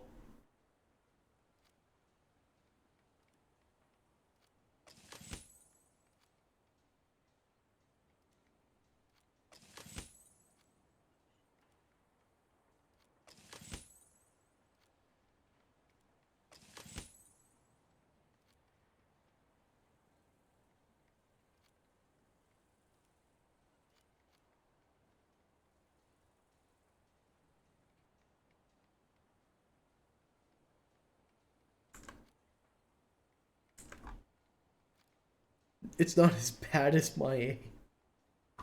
That was disgusting.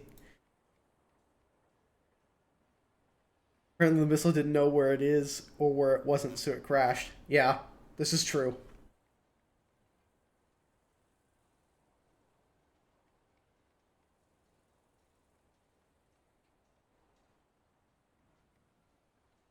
Alright, let's play another battle here.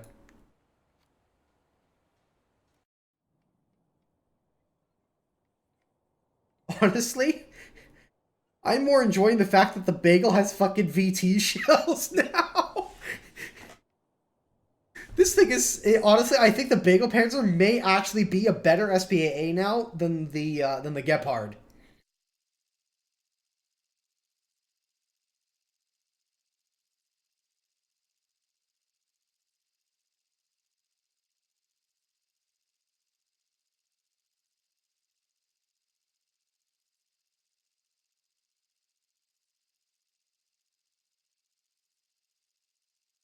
I think I'm gonna spawn east and go up into this like little cove right here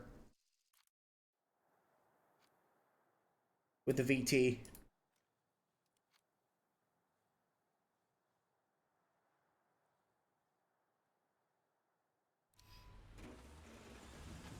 PK is a bit much RP. It isn't a terrible amount. That's doable.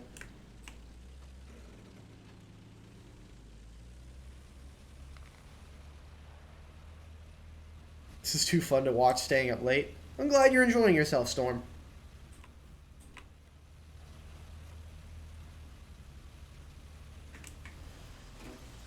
So you guys have kind of heard my thoughts on the vehicle, and I said this and I asked this earlier, but assuming you can bring this vehicle into a situation that plays to its strengths, what do you guys think of it?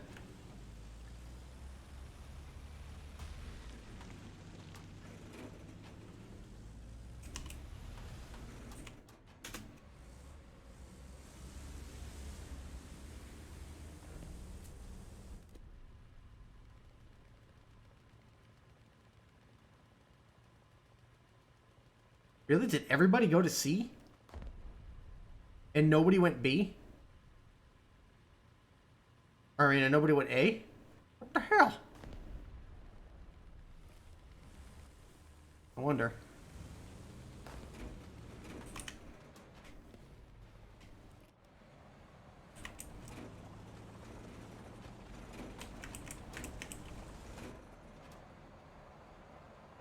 Come on.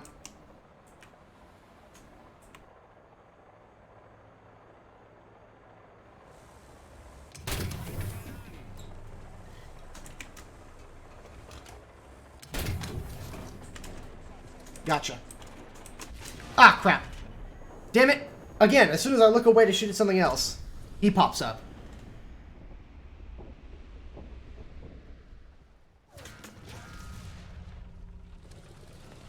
Nice camo, though. Alright, let's burn my last backup. Ah, shit, there's a UH-1? Again? Oh, there's 2 Alouettes coming in. Somehow, though, I don't have much hope. Alright, well, they got the UH-1.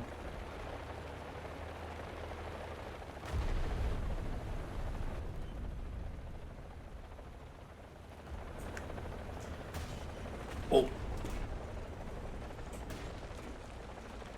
Oh, shit! No! Damn it! Hey, the gun barrels are actually protecting my crew. There we go.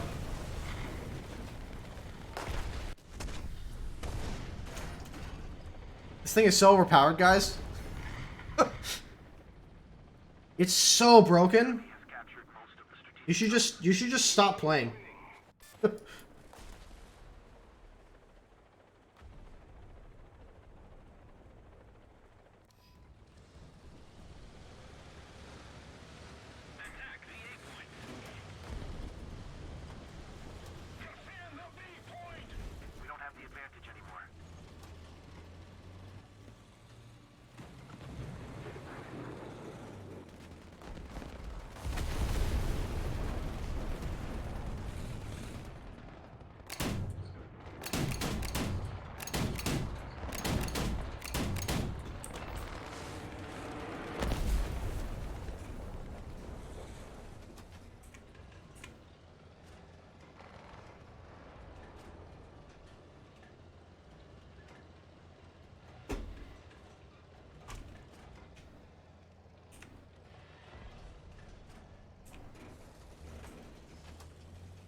Oh, I see an aircraft. Come on, buddy. Bring it on.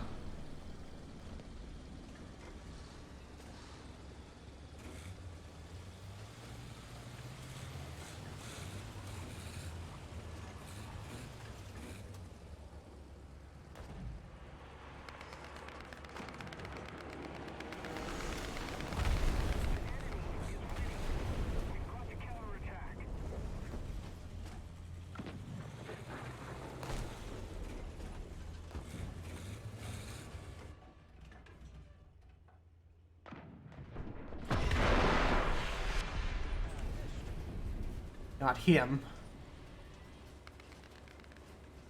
The question is now, where did that enemy aircraft go that I saw coming in?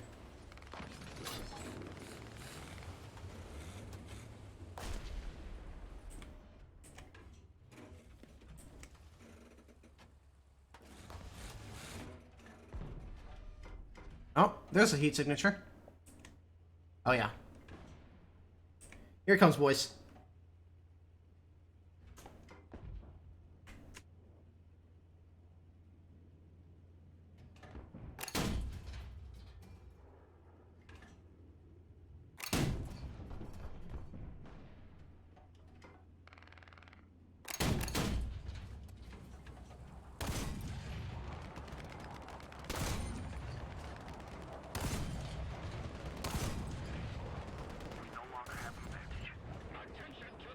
Oh, I hit him!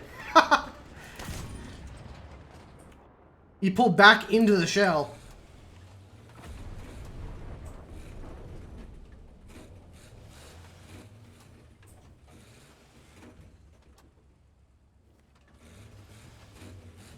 I love this thing so much. Like, I liked it before. The Bagel was never a bad vehicle in my eyes, but there were always stuff that was just frankly better than it. These VT shells have brought new life back into this vehicle for me.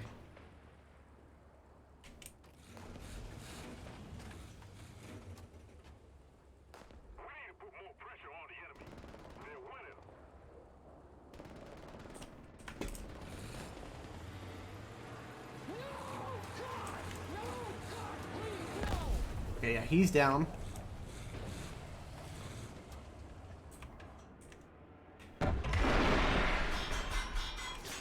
Crap. Oh no! Hacking XM1.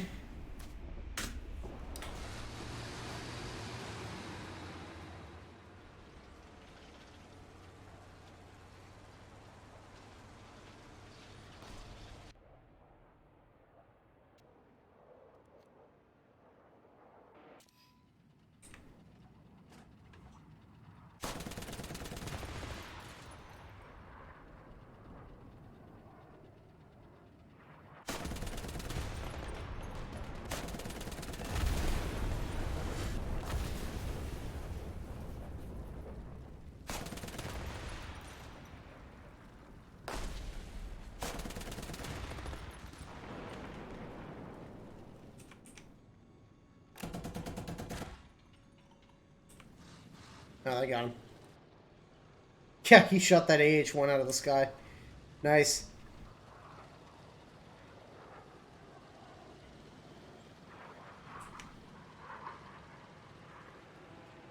That trash called TAM? I don't know if that's a fair comparison to make, really.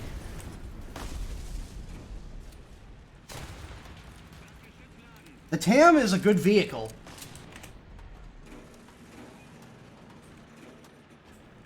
The problem with the TAM is that you have to grind through all of the upgrades to essentially get a lesser armored but more mobile Leopard. I mean, it's a good backup. And it's a good scout, too.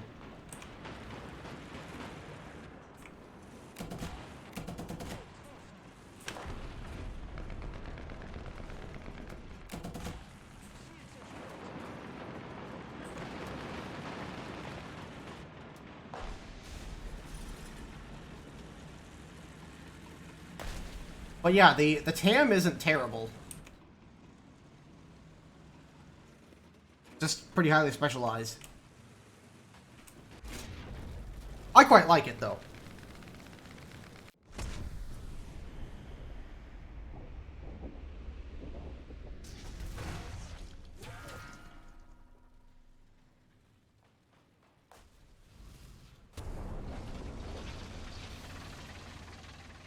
Oh, nice. I can respawn guys into this disaster of a game.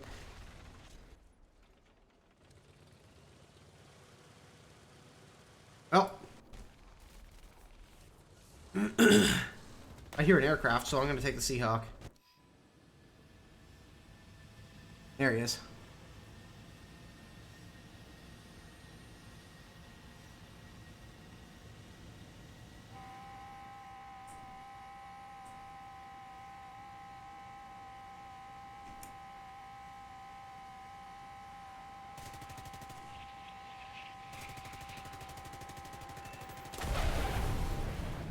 Got him.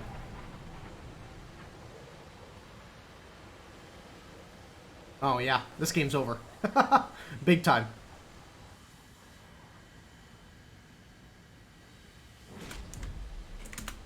This time the enemy has proven stronger. Withdraw.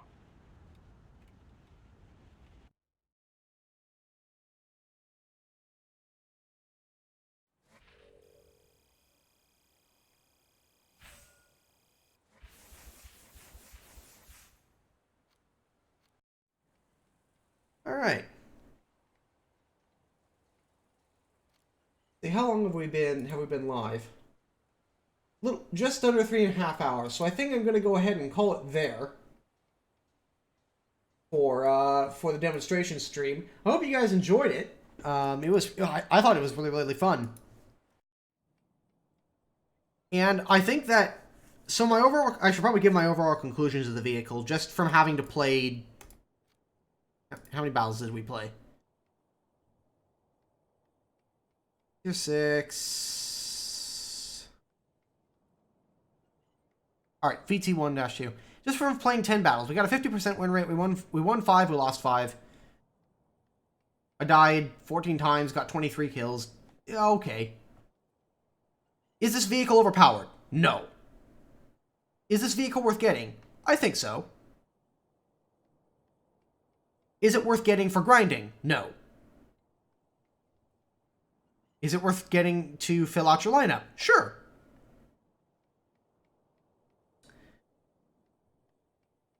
If you are not interested in playing something weird and different, and you want something that will reliably do the job, and is not really map dependent, or not as map dependent, I would say that getting a Leopard A1A1 or getting a Leopard L44 is a perfectly good choice. There's nothing wrong with getting those. The VT1, however, is pretty map dependent, I'll say. The games where the matches where I had pretty decent games with this vehicle were all maps where I could use the mobility to put myself in an unexpected location to ambush the enemy vehicles. On the maps where I couldn't do that, this thing struggles quite a bit. So, if you're not interested in a vehicle that's extremely map dependent, then I would not recommend getting this vehicle. However, if you grind out the event and you do get this vehicle, you can still sell it. And I imagine that this vehicle will still sell for quite a decent profit considering its novelty value. Try and read the VT's full name. Okay. Doppelrohr Kasmat-Panzer Versuchsträger WT-12. I took some German classes.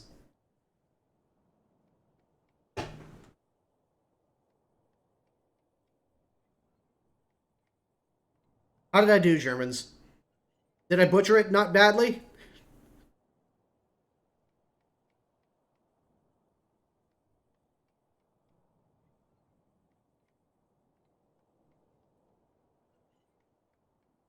Yeah, there are substantially worse names than this one.